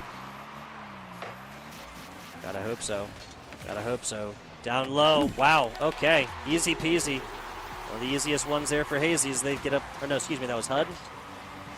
Yes, it was. What exactly happened here, Pyro?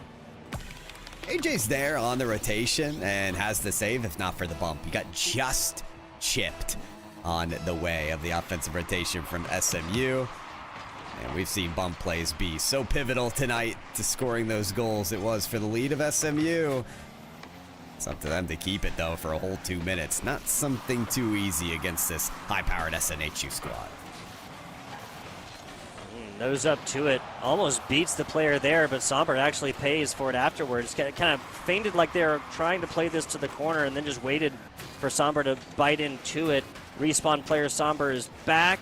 Down low, lets them come up to it and miss. That's going to get a hit on top of it, but AJ should be able to follow this one up and does. Centered ball. No, last touch missed. And this will be a SMU offense. Ooh, traffic jam right in front of the paint here. No one wants to see that through from SNHU. Fortunately for them, they won't, but they're out of gas and out of chances to escape that extinguishing play of the demolition. Hazy on the flip reset, pass to Blur, saved away by Somber again. And at this point, that is 5 saves from them in this game. They have been the gridlock on the goal line. But it still hasn't been enough for the win. SNHU going to be called to action as they're down 1 with under a minute left. Somber with that assist as well to boot. There you go. Splitting time and space. Hector gets to it. Not easy block, but a fantastic block as Somber takes us from the corner. One of us is going the wrong way. I bet you take it. Now shot and again juggled and played with in the most dire of situations. A 3-1 lead now for the Maroon Huskies. And a 3-1 lead that they'll hope they can keep. SMU causing controversy near the goal line of SNHU. Somber knows there's just one last effort here. Has to play this across the entire court. That's one good beat on the aerial play, but it's just not going to be enough. Blur's headed towards the goal line and cutting away key seconds of this clock. HUD protects the ball. Let's get dunked on the flick. Blur right behind the ball here as well. Sets it mid, and Hud gets a last touch away from SNHU. That's going to seal it. St. Mary's up 2-1 for the series. Man, oh man, so getting it done in the offensive fashion there in overtime, a longer overtime it was in game number 1. He led up a single goal in the second one. Here 3-1 after Hud, Hazy, and Blur get it absolutely done, shutting down the offensive opportunities of Somber, who really put on previous games as kind of just I'll take it and do it myself.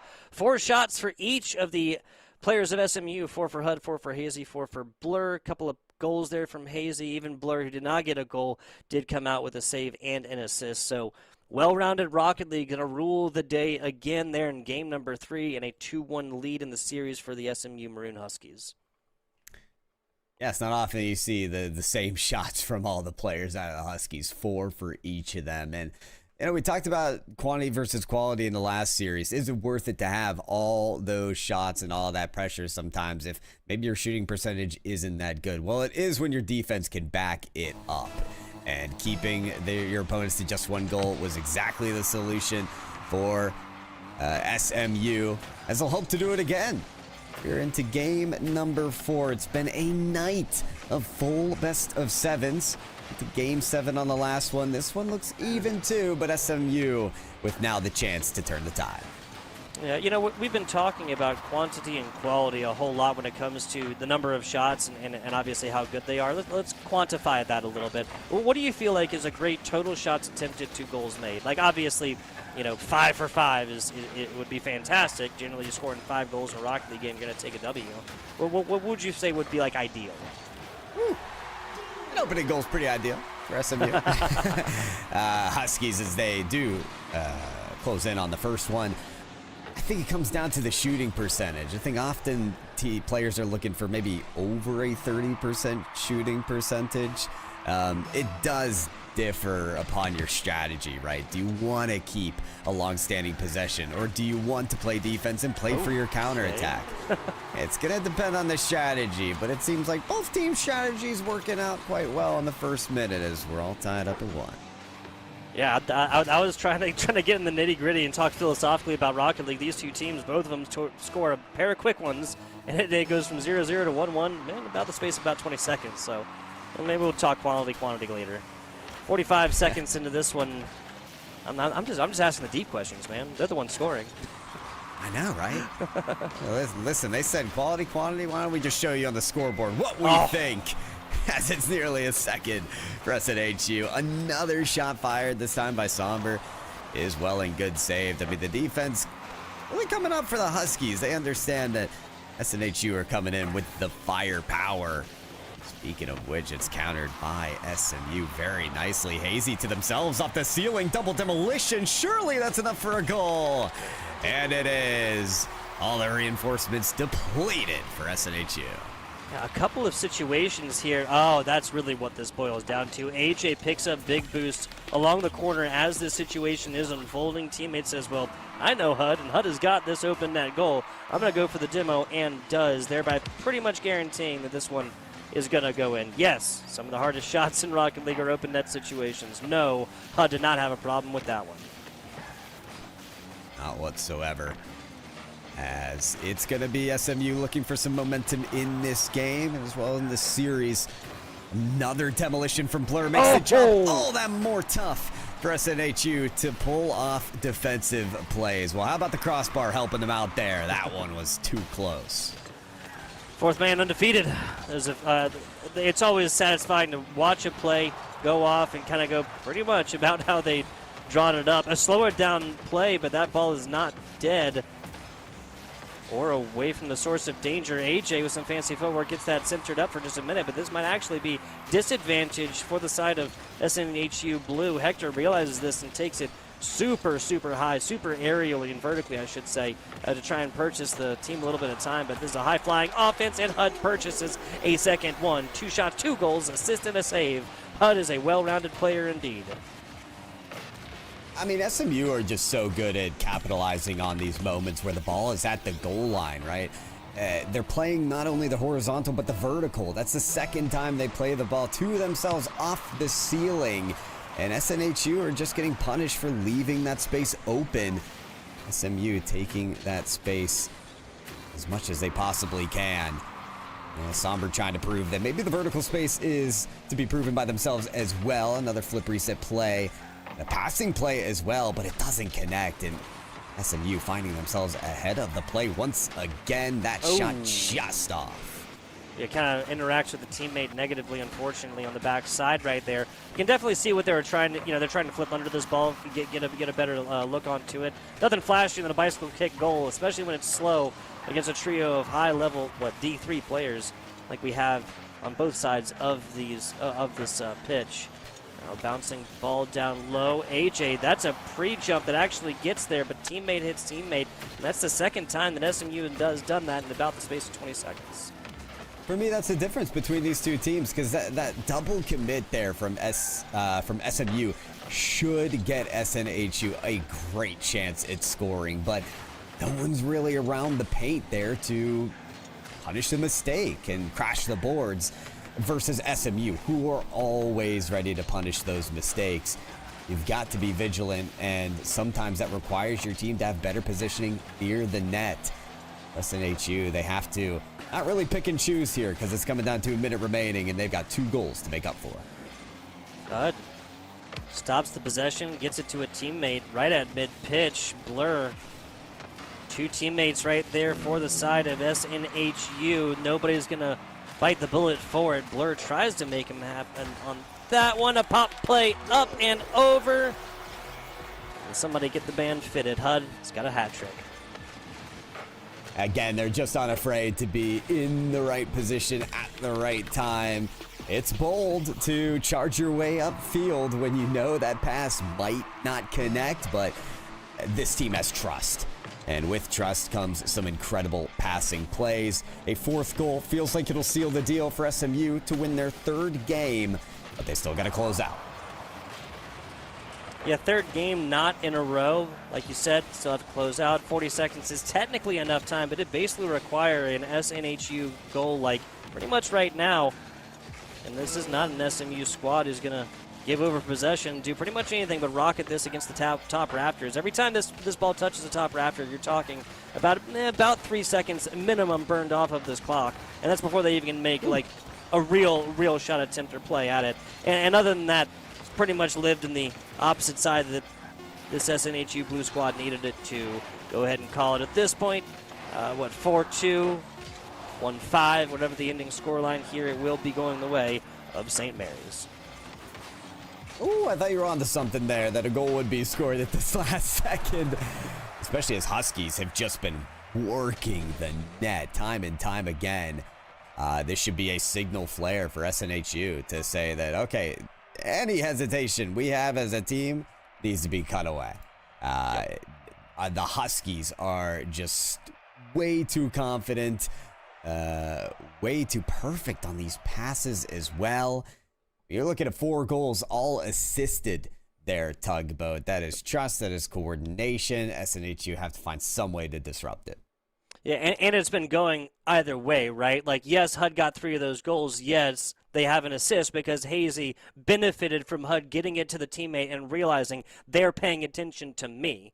That was after the second goal right there. HUD came up with the 4th one. They're a 3rd with 4 shots, 3 scores. I don't think anybody can really complain about this one. Even Blur with only, quote, 214 total points, got an assist as well, which goes to your point, all 4 of these being assisted. The way I feel like this matchup started is that either team tried to get the aerial acrobatics going, tried to get the 1,000-mile-an-hour shots going, and that just wasn't going to happen when either of these two teams have great fundamental defenses. It's having to do different things and being unpredictable that has yielded now a 7 total scores against 2 versus the other side across the past 2 Rocket League games. Both of them being multi-score advantages, of course, for SMU. Yeah, and with that in mind, SNHU going to have to turn the tides in a big way. Tsunami wave required to get SNHU Blue back on top. It all starts with the 5-minute timer. Game 5 is on, match point. as SMU are one game away from being the only undefeated team in their division. And they will continue to be on top as they defend another shot from SNHU. I got to say, comeback happens even in the gentleman's reverse sweep or whatever, however you want to address it. Here for SNHU, it would have been fantastic to have started that off and gotten that goal, or even possibly that one from Somber. Somber tipping the cap right there and telling him, hey, what a save, buddy. You got to credit it sometimes. Real respect, real on the NECC field tonight. As for SNHU's betterment, SMU hasn't gotten that offense started quite yet. The one that was just destructive in the last game. Perfect passing plays. 4 goals assisted. And had a lot of opportunity for those passes. Maybe until now, that high backboard pass is led by a long clear of SNHU. They're diffusing everything. They really are. They really are. 3.5 minutes here. Hector gets a solid cut up there. Somber tips it in, and a 1-score lead for SNHU Blue. They strike first. And this is what you need. Again, what I talked about all last game. SNHU just doesn't have the players in position to score. Somber understands that, gets in the paint, and says, I trust my teammates to get this ball right there, right now. And they are able to do it as we move on here. Looking for SNHU to capitalize on some momentum. They nearly do it there. Hector had the shot coordination from the pass. Didn't close on it. Believe it or not, after that great game from SMU, they really haven't had much offense to show for it. This game number 5, they won't have it there either as Somber gets a free ball up to the ceiling. Flip resets there. Hector given space to shoot, but the shot is tall. AJ on the follow-up will not go. This one carries its way to the corner. It climbs up to the ceiling. Somber with clearance has a lead blocker. Oh, but the contact not made. It had the opportunity to get out of that direction of the bump and make sure the save was there. SNHU with some great chances. Unable to close, though, on their second goal chance. This one long ball over to Hector off of the backboard. Again cleared away by SMU. Their defense being a whole lot more tested in this game as compared to the last. Somber a flick past one. HUD has the half court all cooped up. Ready to send out to the wall side. Somber drills a shot that's saved at the crossbar. This one's blocked as well by Blur. There are layers to this SMU defense that will not allow for an easy point out of SNHU. In fact, they might just put a point on the scoreboard themselves. No, it's countered by AJ. We go back to that half court.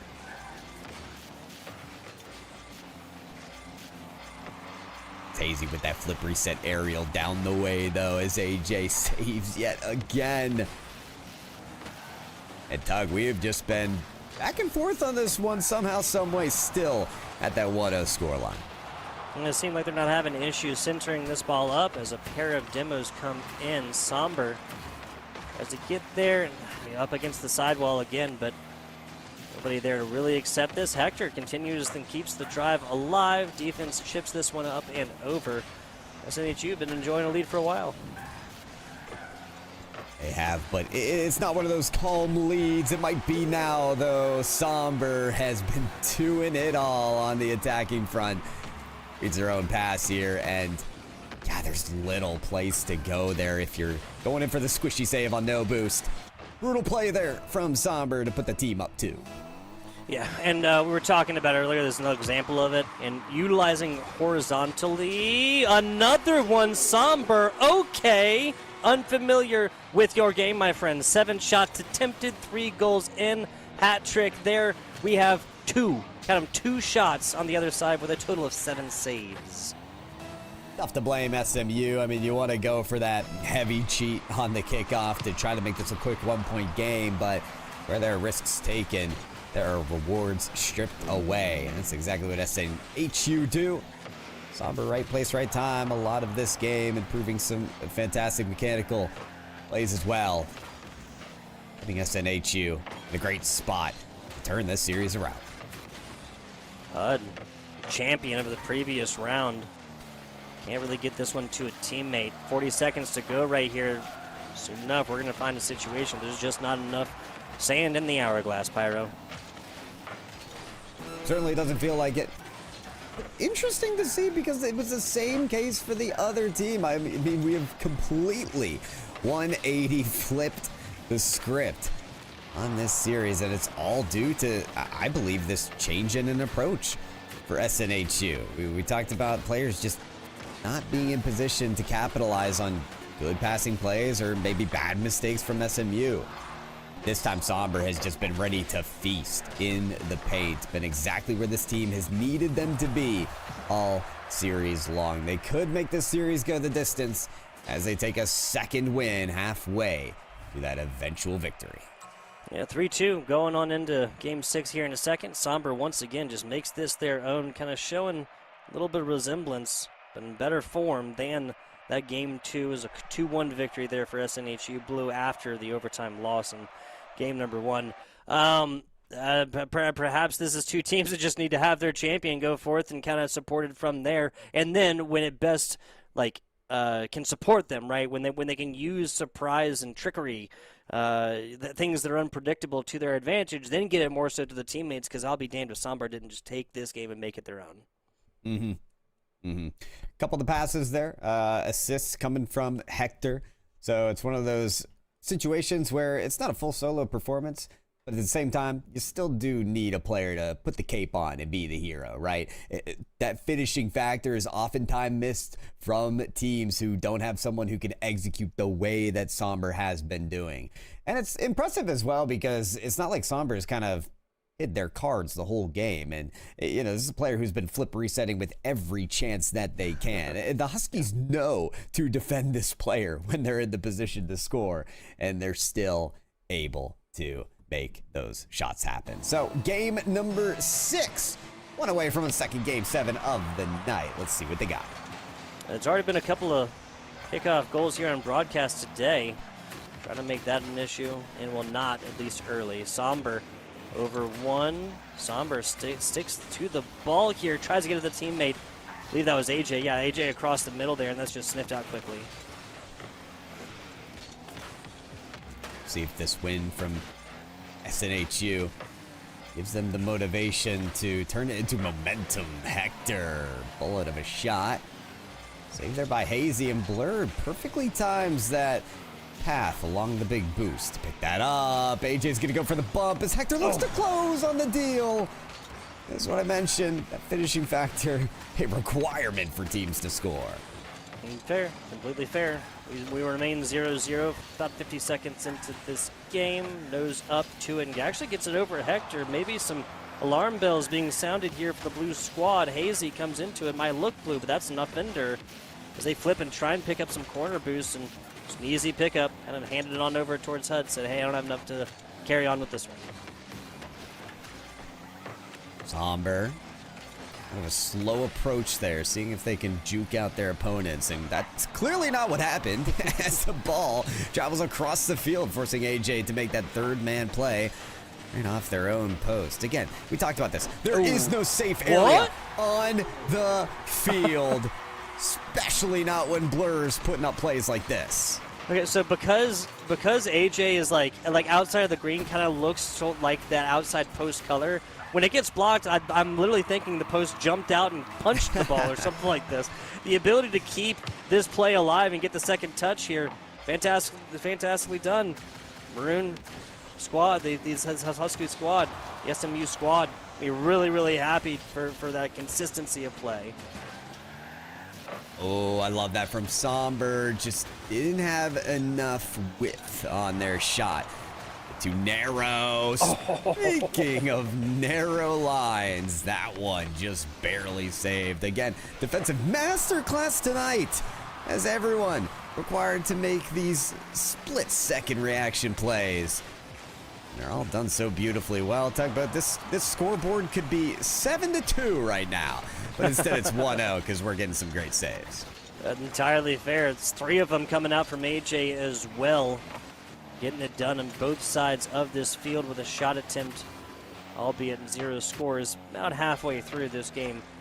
Possibly the last. This game number 6. Somber, the corner, plenty of boost, gets it over, uses the opponent, to continue trajectory right there. Hector comes up to it, kind of just sets this up for the teammate more so than taking it out themselves. And a bouncing ball will meet Hazy in the corner. Hazy almost shoved in front of the net, bully style.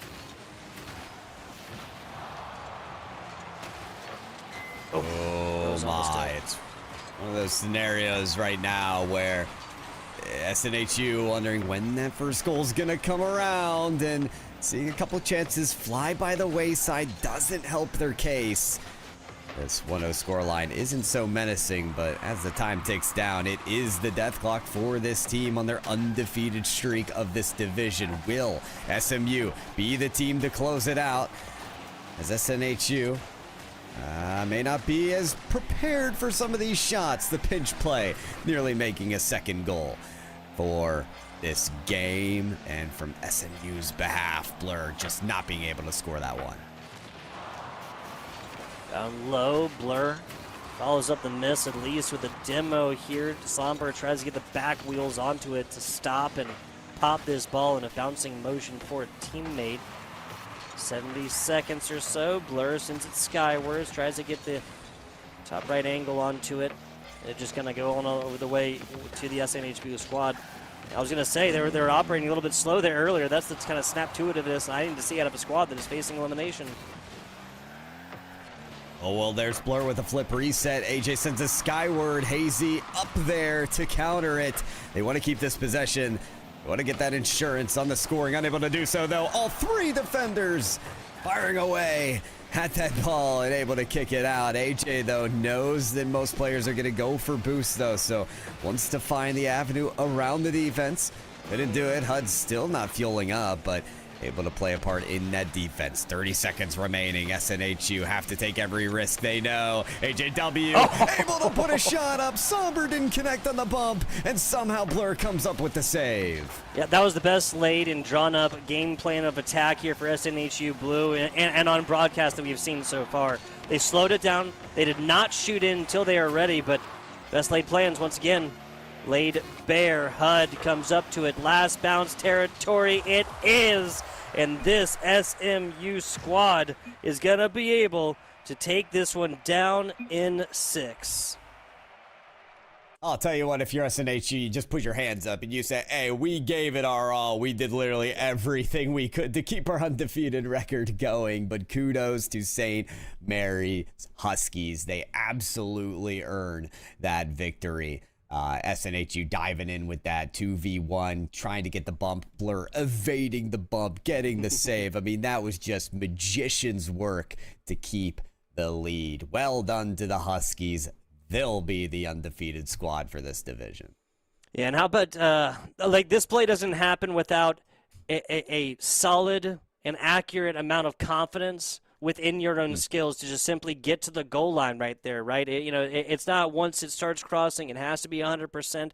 That ball does cross a little bit, but just knowing, okay, I have this much room with which to work. This is how much room I have to get around this and still be able to make a play on the other side. That is why we're not watching an overtime game as of right now, Pyro. Electrifying match. Great electrifying match. I'm very, very glad we were able to get this D3 matchup in there after the previous one, whichever one it was unable to be on broadcast. Mentally moving on here, a big shout out to the SMU Maroon Huskies, not improving, but completing their perfect run, 7-0 across the regular season. Still a hat tip to SNHU Blue. Only 1 loss thus far. We do not have their 7th result recorded yet. Moving on along here to Pace Aqua Blue, a 3-3 squad coming on in from D9 Group A, taking on the Missouri State Maroon Bears at 1-5 to round out our NECC day here on March 18th. Pyro, do you have anything else for the good people before we do go to a very short break and get our last match set up?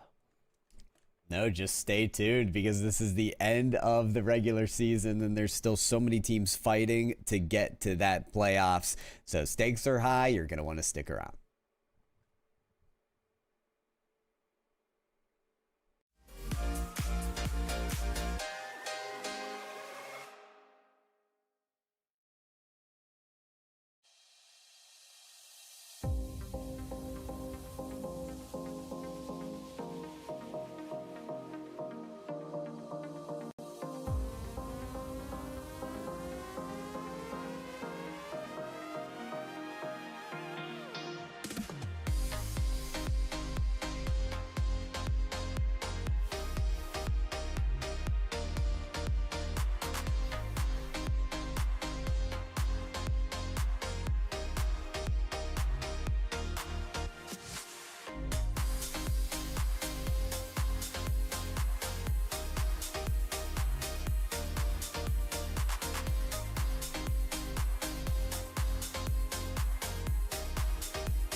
Hello and welcome back, folks. Short break it was indeed. We keep our promises over here at the NECC, especially with the last match, the regular season. That will be broadcasted, of course. FBI Tugboat, Pyro J. Our day continues here, Pyro. We had, yes, King's College Red take on Marywood earlier. That was a 4-3 victory for the side of King's College and an absolute barn burner. We followed that one up. 3, 4, 5, 6, 7. Yes, we followed that one up with a 4-2 victory between SMU, that is St. Mary's, and Southern New Hampshire. That would be St. Mary's taking it down in 6. If the theme has been established, there will be no 4-0 sweeps here, and I hope that continues on with 3-3 Pace Aqua Blue and 1-5 Missouri State Maroon Bears. Yeah, if it's not done in a sweep, Pace are definitely going to be the team that hopes that they come out on top. As you know, folks, in these divisions, top 4 make it to playoffs. Pace currently kind of tied for 4th place with another team that's 3-3. So this game feels almost definitely like it has to be a victory. That team from Pace, as you can see, the rosters, we've got Siciliano, Ant, Zalayer, and Nick's World. Tugboat, would you do the pleasure of introducing the team that's under me? Absolutely. That is Missouri State. We have Leighton, we have Phantomico, maybe, and Infinity Player. I think Phantom's probably decent enough there. Shout out to the coaching staff. I'm just reading the board here, people. Muscle Mommy for the Missouri State Maroon Bears, and Satan, S-8-T-O-N, Satan, over there for the coaching staff for Pace. Again, just reading the boards. Let's get this one started here. The opportunity to play spoiler here from the Missouri State Bears. Yeah, and end the season on a high note. I mean, it's definitely something that I think any team would be happy to have the chance to do.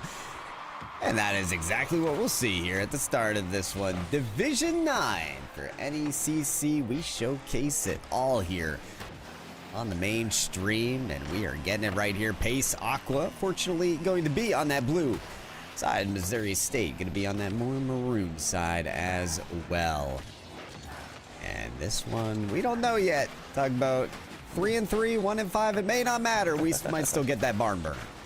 Siciliano acknowledges it faking, and you guys bid on it every single inch of the way. A errant ball, Nick's World open net shot inside, and we're going to see Pace striking first. Hey, it's Nick's World, and we're all just living in it, so to speak.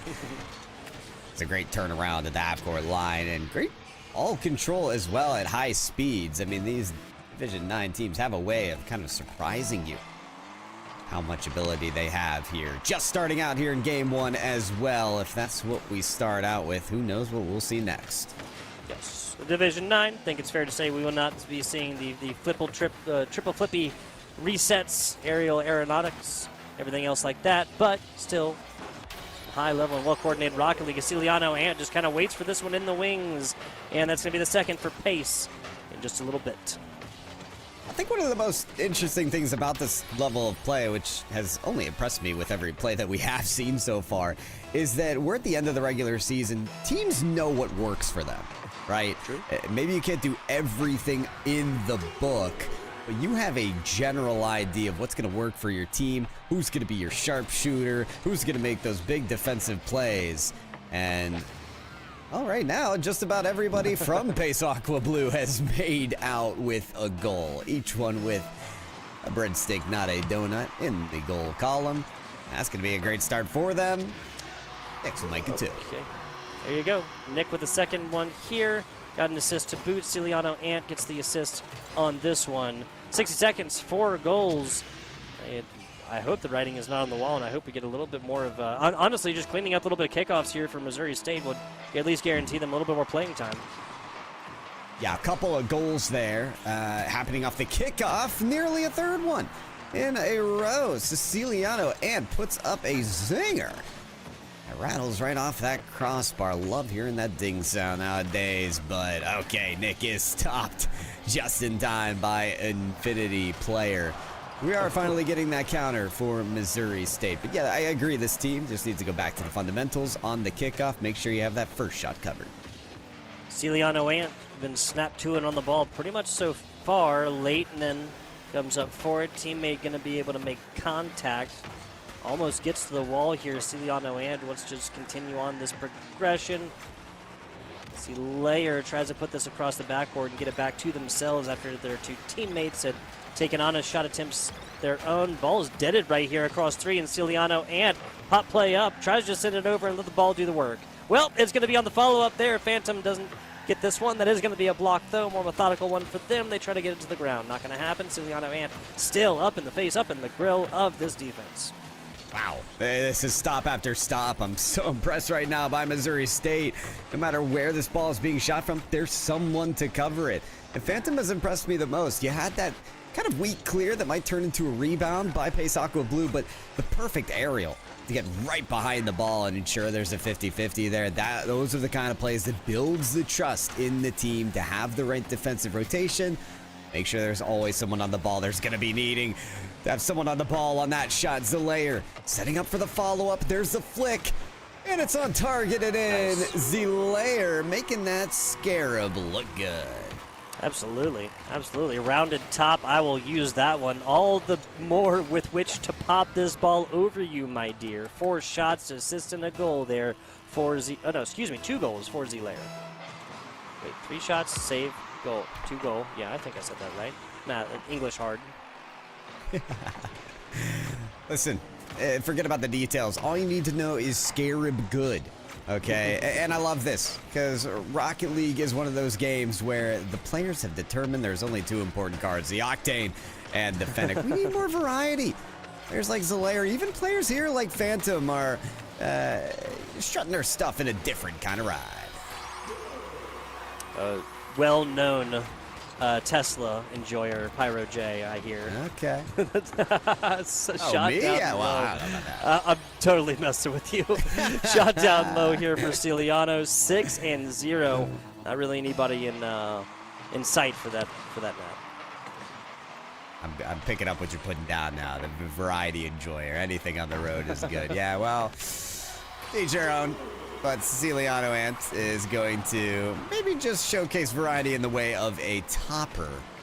Something as well in Rocket League competition you don't see all the time. But topping the charts now is Pace with that 7th goal. Well, a little South Park action, right?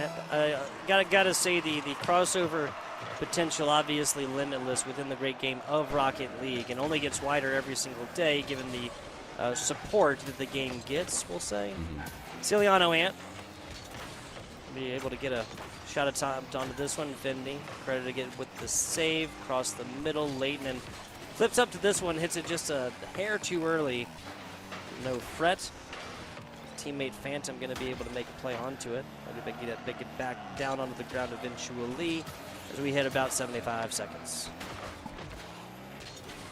Phantom gets a good start to this turnaround, able to get a follow-up and the shot as well, but I mean, just look at that defense from Pace. 2 of them perfectly in position to make the save. Here's Siciliano with just the easy tap-in when you've got someone demoing like that. Ciliano takes its slow teammate, doesn't know the meaning of the word. The non-demoed defender there goes up, tries to make a play onto the ball, can't quite get there in the nick of time. Next world, Ciliano Ant, Zelayer laying the wood against this Missouri State squad right now. Yeah, things heading south for them indeed. Phantom tries to coop up that ball. It's not going to go. Infinity player doesn't even get an easy save. I mean, there's Zelayer straight into the mix. Something I've been really impressed with on Pace's side is maybe a goal isn't going to be secured, but they're still going to be part of the equation. Make the job tougher for Missouri State. Never really allowing this team to find that flow state that helps them get a point. Like when things are interrupted so frequently and you have to reset so often, it can be really hard to just get into that, react, don't think type situation, right? Yeah, that's what it seems to be. Number 9, how about it? Ciliano Ant. Is there anything that you could ever consider talking about, like, not enough goals in Rocket League? I don't think so. Nah, absolutely not. Well, something we don't see very often is high-scoring, like even-handed matches, right? Generally, when we see it, it's when you see close to double-digit amount of goals, it's going to be in a situation like that, 9-0, 8-1, 7-2, something like this. Not frequently you see like a 4-4 OT situation, right? Generally, that's going to be like a 1-1, 2-2, even maybe even a 3-3. Yeah. No, high-level teams love to have those low-scoring games because once you get to that point, there's very little gaps in the defense to take advantage of. But this time, I think Pace found a whole lot of them. Siciliano Ant, 5 for 9. I mean, over 50% shooting percentage is quite the accolade in Rocket League. But to bring it to that level, 5 goals in a single game, starts to confirm why we see this Pace team as one game away from a winning record. You got to consider this as well, Tugboat. Though Missouri State have the opportunity to play spoiler, it is Pace with the most pressure, with the most to gain. A win here could nearly confirm them that playoff spot. Yeah, exactly. And the amount that they just controlled the ball, really. Obviously, a couple of these were off of kickoff as well, which are very easily rectified situations. Server down for maintenance. That's never good. We'll be getting back into this one in just a. You got that as well? Yeah. Okay, cool. We'll get that back up in just a second. A couple of things here from Missouri State that they could do differently to make this at least a little bit more even-handed. The first one I just mentioned, just a little bit more communication on kickoffs, right? Maybe a closer adherence to what is the standard for kickoffs for the great game of competitive Rocket League. Maybe passing plays sure a bit. There was a couple attempted like really really wide aerial shots. Just not really 100% sure if in D9 we're right there right now, right? A little bit, keep it closer to the ground here and mix this up and make it so that Pace doesn't exactly know where the shot's coming in from. I think these are the kinds of things that'll find you value. I think so too. Yeah, the coordination and the trust were highlights really that we saw from our winners in that game number 1 that absolutely can be pages taken out of the handbook here for Missouri State. I could definitely see that and learning that from Pace, but again, some of the other things we called out were just fundamentals, right? Goals 3 and 4, when really the momentum was being gathered by Pace, were off those kickoff plays. And there's definitely some things to improve on that kickoff mark to maybe just have a player back, maybe not go for that corner boost to make sure if things go south that you're in position to make the easy save instead of the ball just rolling in. It's sort of kind of those fundamentals that just are in place to allow you to have that reassurance in your team and to build that trust even more. So, I mean, with the best of 7, Tugboat, we're going to get to see plenty of opportunities for Missouri State to work on those things, right? And 9 goals in game number 1. I don't know. We may get more kickoffs than we ever asked for.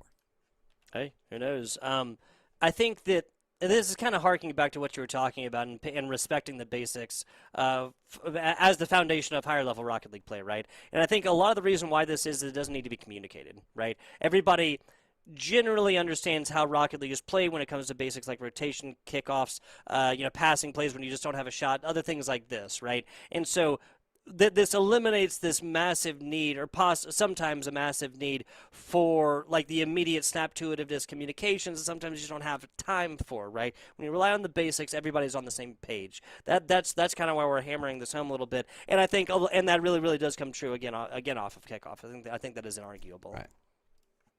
Yeah, so sometimes that's on the coaches too, getting your team situated right on the kickoff. There's very few moments in Rocket League where you can have a set play. It's a very dynamic game, so making sure you've got everyone at the right position, going at the right time, is really not something you could do as a coach. But the one thing you can orchestrate, the one thing that gets formulated are those kickoff approaches. So that's another reason why we love to hammer on for that as the casters. But good news, while that server was down for maintenance, we were able to spin it right back up, and these players are prepared and ready to join. It seems to be that way.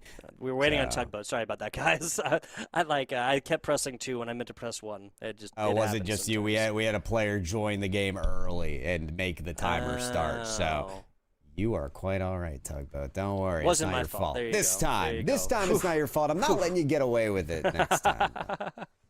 You cannot keep getting away with it. No, we have 5 out of 6. We'll be starting this one in just a second. Given that it's a best of 7, and given that you can only win one game at a time, take this 9-0 loss, put it behind you if you're at Missouri State. Play the 5-minute Rocket League game in front of you. It's 5 minutes on the clock as they were and nearly late in scoring the first goal for them in this series. I mean, look at this. Missouri State Maroon coming out with some firepower just to get this game started and force some tough saves out of Pace Aqua Blue. Are we seeing a whole different team here in game 2? I'm thinking so, and I'm thinking that, hey, we need pressure, and we need it early against this squad. We cannot sustain a situation where they possess the ball for, 4/5 of the time or so, if even that low. First time this ball is going to traverse on over towards this Missouri State side of the pitch. It doesn't live there for very long. Met in the middle, or at least attempted to. Nick's World gets it past one, pass into the teammate in the Scarab goes for the demo here. Not going to happen. Infinity player. We saw them on the defensive side plenty in game number 1. Now they're getting involved, running it down the boards on the right side. You've got different strategies from this Missouri State team as well. Obviously, you want to throw everything you got at the net, but you also want to steal boost, and that's what we saw from Missouri State working on this possession, trying to whittle away at the resources that allow Pace Blue to do things like that. Nick's World with a great aerial to contest at the half-court line, and it takes a little siesta there in the half-court too. You know, so sometimes you want to give the wheels a break, right? Talk about. I get it. Pop the hammock up, find a couple of trees. That's right. And in between, there's the post bell as well. At the defense, Missouri State stands up strong. At this point, last time Pyro J, I think it was 4-0. No, it was 5-0, excuse me. I'd say that's market improvement. Get inside! Okay. It's going to be an own goal. Wow. Hey-o, you never know what you're going to get here for NECC late night. And boy, have we seen a 1 in a million play. Nick, I think it's a panicked moment there. You don't know when the shot's coming. You just want to get it out of the way. But a little too close to the net, he hit that ball. Once again, kickoff respected here for the side of Missouri State. They have one back. Leighton will get to it, centers this one up. This is going to go back for Scared player. That is the player. Okay. Double commit right there, and now just ramming this against the back wall. That would have been a definitive in-your-face shot and a way to tie this one up, but that's not going to happen. Bouncing ball down low. Z-Lair gets to it. Wise decisions reading this one out. Wise indeed, and that's required to keep this ball game a 1-point difference. I have to remind y'all, 9-0 was the final score of game number 1. For this to reach the halfway mark at only 1 goal is a surprise to us all. Maybe exactly what Missouri State needed. They are in the lead, and they can maybe see the finish line at the end of this one.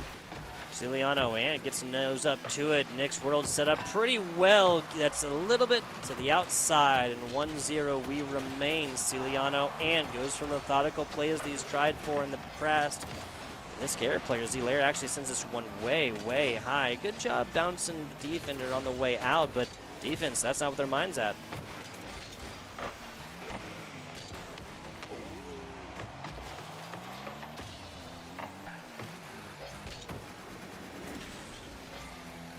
Gets there.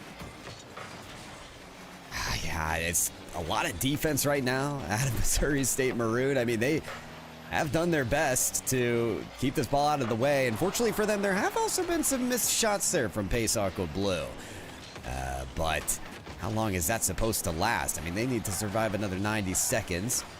It's going to be nothing easy, especially as Ceciliano Ant gets that aerial play, transitions it into a 50-50 straight to Z-Layer. This one crossing the width of the field. Nick is going to be in position to make that save. And Missouri State Maroon getting closer and closer to this win on the docket. Pace Aqua Blue, though, not making it easy. There's a shot fired to the net, barely saved by Infinity Blue as it's redirected into the post. There you go. Infinity Blue, again, was our defensive player last time, showing it up again when it mattered the most. Nick's World gets jostled a bit on the way inside there and has burned all the boost to get there. No momentum maintained. 45 seconds to go. This Pace Aqua Blue squad knows that they need one just to tie this one up. push it to an overtime situation, which is not a situation I think they saw themselves facing after a 9-0. You heard me correctly, 9-0 win in game number 1. This would be the ultimate turnaround, but they've got to hold on to this for another 30 seconds. Maybe even score that Slayton off the ceiling, losing track of this ball. Z-Layer with the save, but double commit was there, so it would allow for another shot. Ceciliano Ant gets a piece of that. On the back end of this, Ceciliano Ant once again has to make the save. Nick, that's not an own goal, not this time around. But Nick may be responsible for the only goal of this game, as Missouri State have credited themselves a single goal. Enough for the win in game 2. Wow. Yeah, color me surprised. Again, I'd hate to count any team out. There was very little that Missouri State showed us in game number 1, from kickoffs to 0-0. That showed us that they were going to take down this game a fantastic job. Now, yes, this was an own goal from Nick's World putting it inside. Yes, this is also a situation that Missouri State concocted a chaotic situation in front of the net that resulted in a team in the desperate attempt for defensive plays to make it into their own side. So I'd still give them a little bit of credit on this one, and we are obviously going to give them the Game 2 W here in a tied series we go.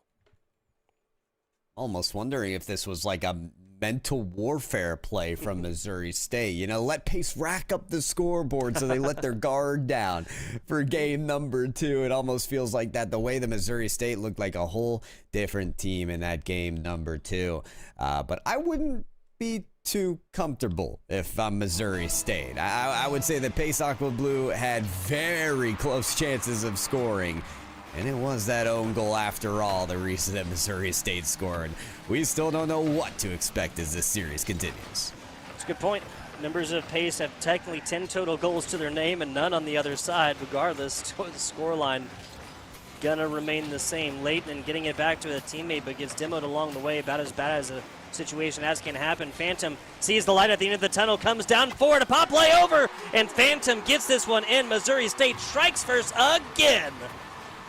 And credit Phantom and Phantom alone for this goal. No trickery by the other team, just a well-orchestrated play down the field. Double jump secures what I like to think of as the layup in Rocket League. You got the good balance on the dribble, just hit the double jump.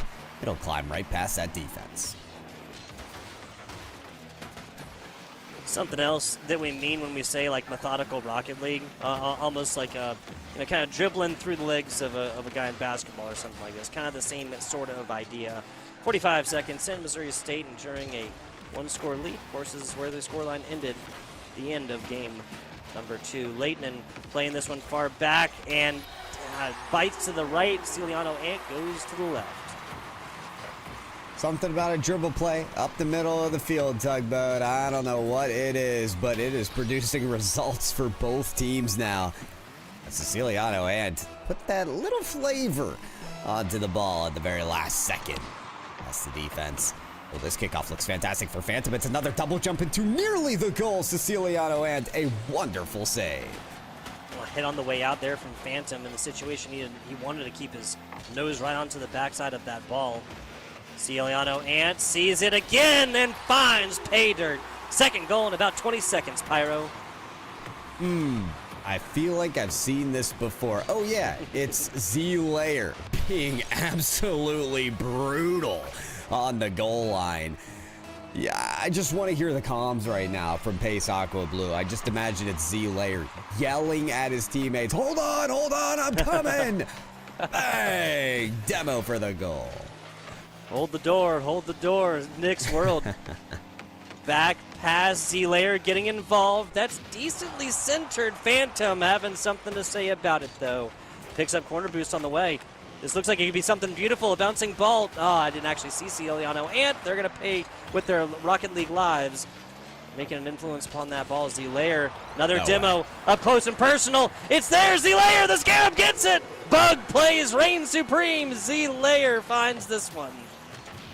I have never been more terrified of a Scarab than now.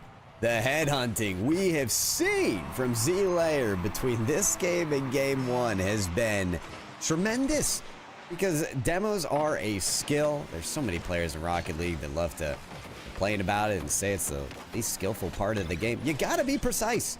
You have to be, and it's on the defense as well to see the demos coming and avoid them with a side flip, a break check, something.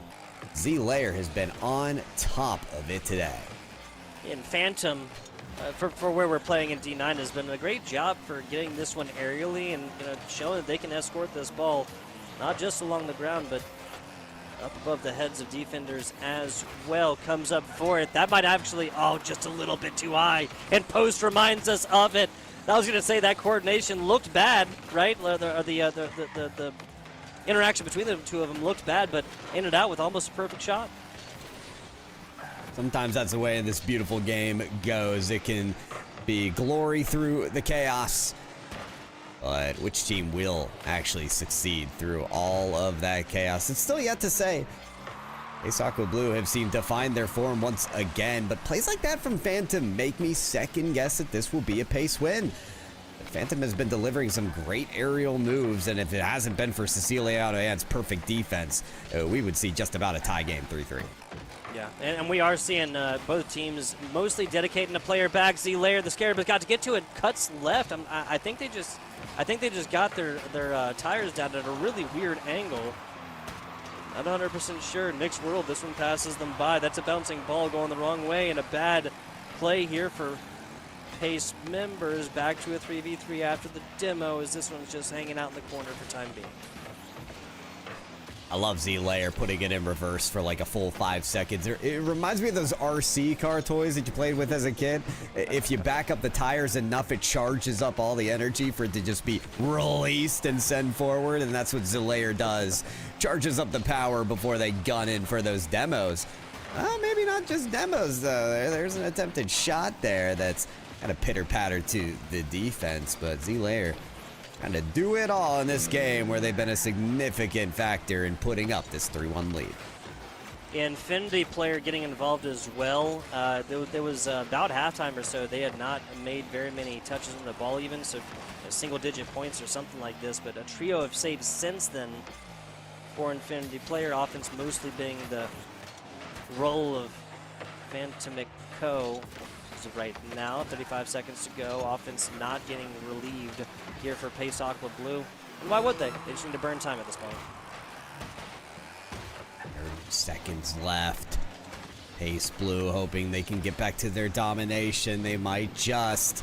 Nick finds this ball on the other side of the field, and wow, nearly ricochets in. Leighton has to go backwards just to try to grapple with this ball, but unable to strip it away from Siciliano. And with this counter from Nick, that's going to do it. There's no time for Missouri State Maroon to make their comeback now. Ace Aqua Blue hold on for the 2-1 series lead. Yeah, so it isn't a 9-0 by any means, but I think they will take it in a situation where they turned from a 9-0 into a 0-1, with the only goal being technically an own goal. Pace Aqua Blue proves to a 2-1 right here with more well-rounded play. Everybody getting a save, assist from both Z-Layer and Nick's World, and a pair of goals from Siciliano and Z-Layer getting one in as well themselves. We love a good, well-rounded effort from Pace to secure that win. And, I mean, it's a flip to the script that Pace tried to follow in game one and just faltered a little bit in game number two. I've been really impressed by, the scoring from Pace Blue and the physical play from Z-Layer is show-stopping, but the kind of factor that we haven't talked too much about was the defense from Siciliano Ant. I felt like the aerial shot attempts from Phantom, 5 on the game there, should have been more than one goal for the team, but Siciliano Ant was up there for some fantastic blocks, fantastic saves, great reads against what Phantom was trying to put up. So I think if we might see a different game here if Phantom can get around Siciliano. That's the dynamic I'll be focused on as we get into game 4. We'll definitely highlight that once we see little one-on-one breakaway plays between these two, especially if we see Siciliano Ant on the defensive side, which is more of a development of the past 2 games as we now head into game number 4. Kickoff, not going to be an issue here for Missouri State. Hasn't really been an issue since that game number 1. Well, I spoke too soon. Darn it. That's all it's required these days is for us to just mention it. Just think about mentioning it. That is a credit due to Ciliano, though. You can be in position for the shot, but it's up to you to fire away with that kind of power and put up that first goal. Only you can prevent forest fires. Smokey, the defensive bear. I'm not 100% sure, but regardless, a lesson that needs to be tended to. This Missouri State Bears squad. Phantom getting it done across the air again and wins possession. Well, this is going to bounce back on over and give on up here. Phantom goes for a back hit. Leighton going to be able to positively influence this, and now it's Phantom from the other corner. And Phantom just kind of hoping that someone from Missouri State is there to pick up the shot. No one is, and as a result, the turnaround looks fantastic for Pace Aqua Blue. Nick knows that shot could have seen a little more juice in between the uprights to get them that second chance. But how about second chance here on the rotation? Z-Layer keeping this in play for Nick. Plays across the corner. You can see Missouri State Maroon. They've got layers on their goal line, but they're unable to really contend with it. At the corner, Z-Layer turns around again. Gets past the defense. Another is beaten on the backboard as it's Juke City for the second goal apace. You just got bugged. Are you going forward or are you going backwards? I can't tell. It's just a big dome. That's a great job. Ciliano and technically getting the credit for it would have gone in regardless from the Scarab. Ciliano and clarifying, I did not steal that, by the way. Just want that on there for the record. That gets marked in the comments section of the stat book. Don't you worry. Every goal reviewed to see whether it was stolen or not. That's a firepower justice from Pace Aqua Blue. Nick did their best to get around for it on a third goal. And with this goal now from Siciliano, I'm getting a sense of game one. 3-0 now, about 50 seconds outside of halftime, and that you said it perfectly. This is the kind of play that Ciliano Ant was fed to, maybe 3 or 4 times across game number 1 and game number 2. Well, it only ever hit in game number 1, so flashes of that is going to be great news for this Pace Aqua Blue squad as they're trying to improve to 4-3, punch a ticket that postseason. Unless I'm wrong, there's no way that a 2-5 Missouri State squad can get in. I think you reviewed the division that they're in a little bit, right? Yeah, okay. Just making sure. Yeah, 1-5. We got 2 teams tied for 4th at 3-3. There's no feasible way for Missouri State to do anything but play spoiler tonight. And as we said as well, end the season on a good note. I think with all that work throughout the season, to be in a great conference that is NECC, you want to work for those wins. You want to put up whatever numbers you can, and you can see Missouri State, they're still working for every save they can get. Infinity Player didn't make this one easy. Had to put it in reverse to get that double jump touch, but it just wasn't enough. Ciliano Ant's World, we're just living in at 573 points as of right now. We're looking at sub 200 for the total of Missouri State. 5 shots and 4 goals. The Texas hat trick for Ciliano Ant. Was hoping we'd see more on the attacking side from Phantom. It's had to have been more of a effort on defense from them, as we haven't seen the blue side of the field much, but this will be a great figment of it.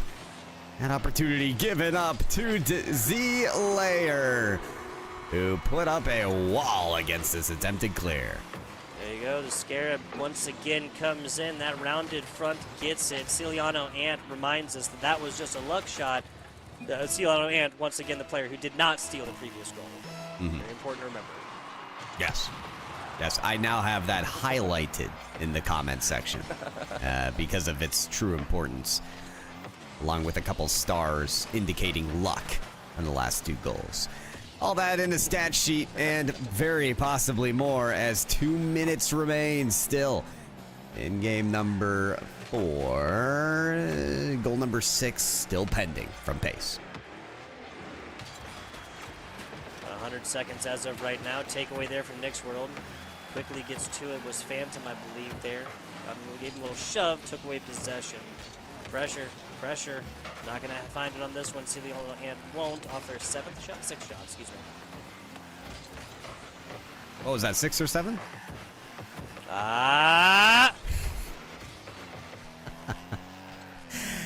Just asking a simple question. As we've seen Pace ask many questions of the defense from Missouri State. And they're not passing with flying colors, not quite in this game. Maybe this is the chance they needed to score. Lovely give up there to Phantom. Unfortunately, Z Layer is still popping off. Great save made to keep this 5-0. Phantom bouncing ball. Z Layer almost bites the bullet from that rounded top and that Scarab car. That was almost it. Well, Leighton gets another effort up and over. Leighton gonna get another one. Waits in the wings for Phantom to find Paydirt. 1-5 as of right now. 37 seconds means it is probably not going to affect the overall result of this game, Pyro J. But still, will not go so quietly into the night. Will not be shut out.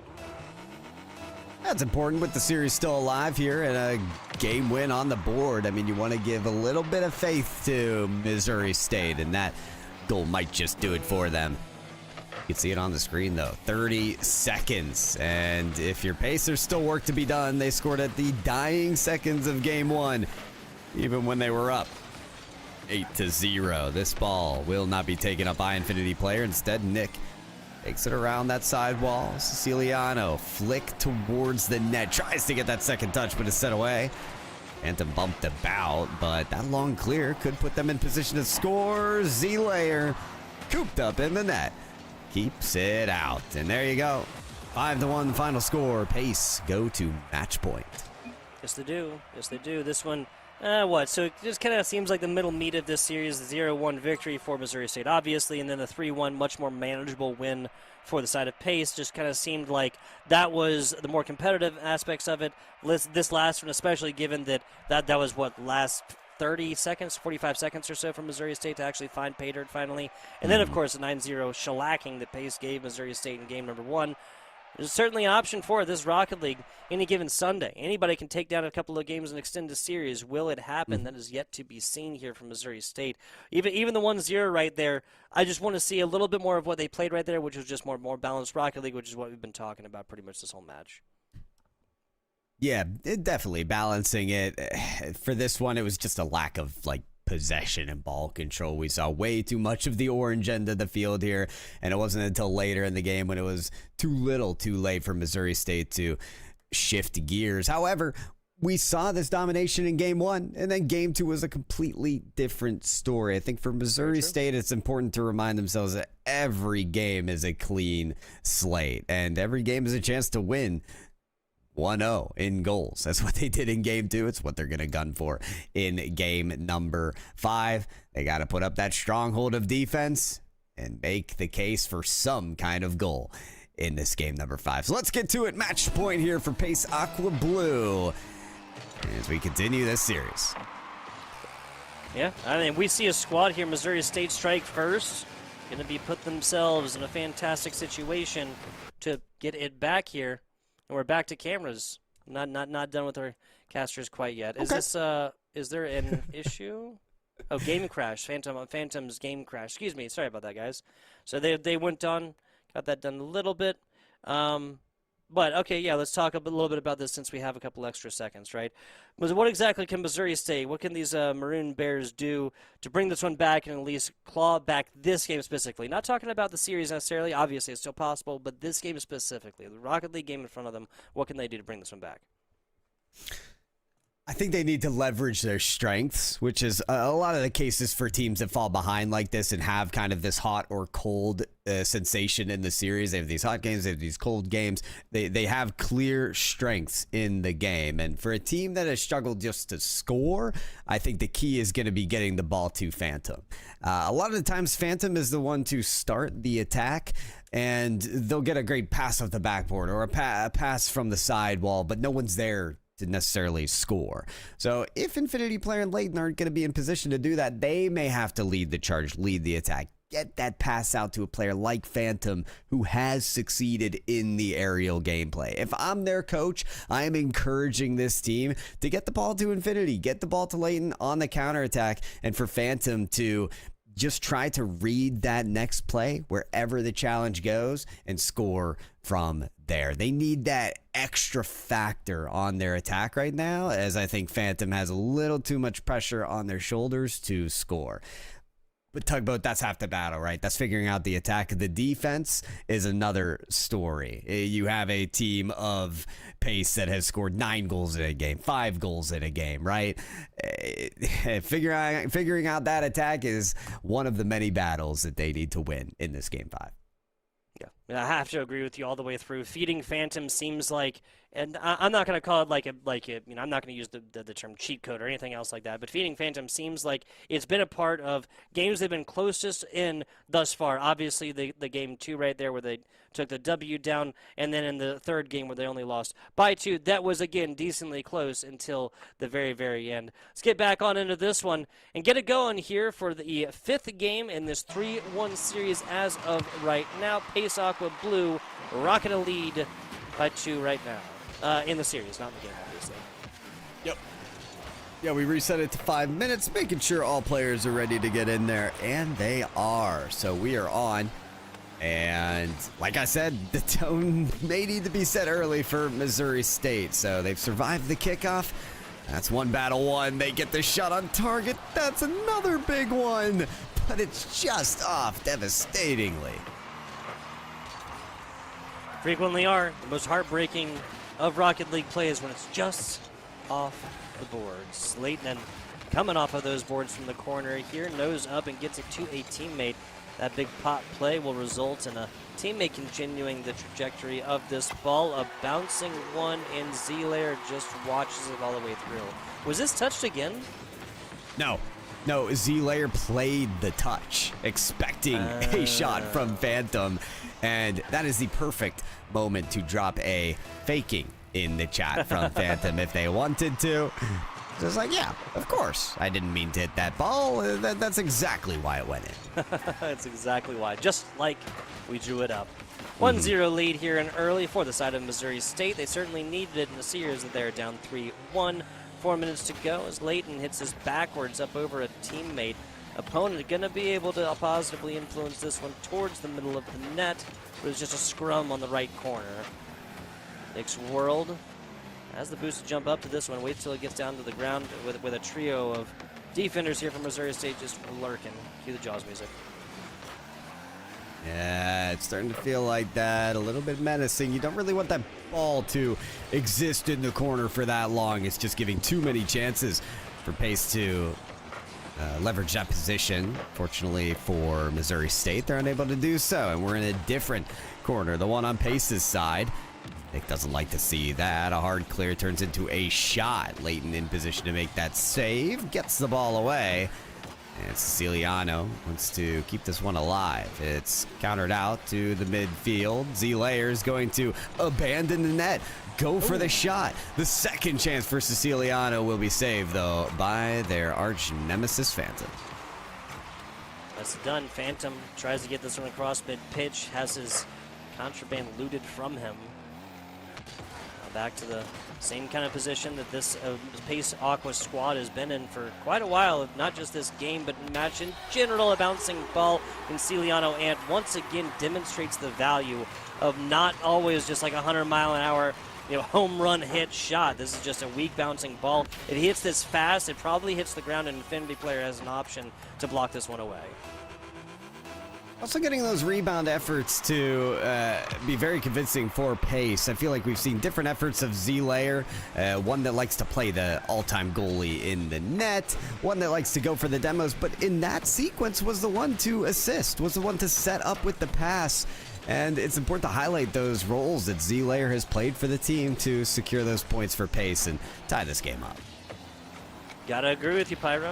An apt way to break it down. Speaking of breaking things down, Nick's World, Ciliano, and take 2 out on the hit. Leighton, last player there, plays back wall, perfectly. Just waiting, biding their time for teammates to come back and turn, a 3 versus 1 into a back even 3 versus 3.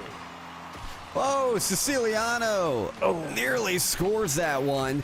There was a lot of hectic defensive work done by Missouri State to save a couple shots, but then no one was home.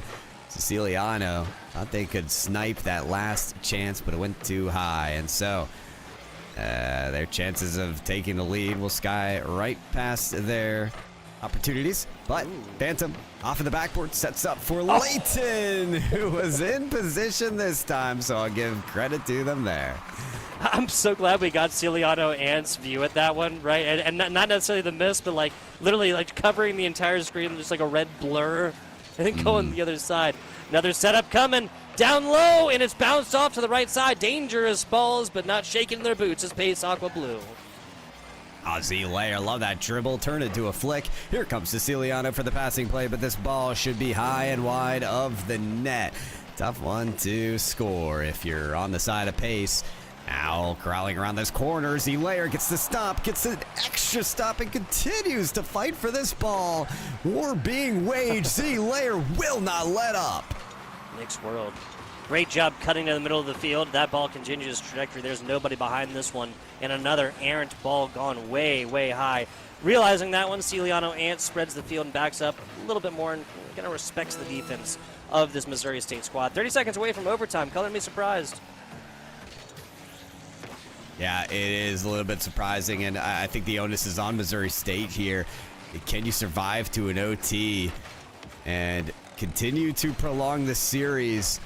Give yourself a chance to end the season on a high note. Ciliano Ant wants to end it. Regulation. Nick's touch just isn't going to be in position for someone to score, but that's a crazy redirect in front of the net. Not the opportunity that Z-Layer needed. Put that in the net. Let's take it to overtime for Game 5. Hey, let's get it. It all seems like it was meant to be here. We have not been in an overtime situation in, well, yeah, since the very first game of SNHU Blue in SMU. It's what, 9 games or something like that. So we are now in the 5th of this one. Z-Layer waiting in the wings. Here it comes. Scarab up to the left. Don't get bugged, Missouri State. I mean, how... what would the vibes be if it was the Scarab to end it all?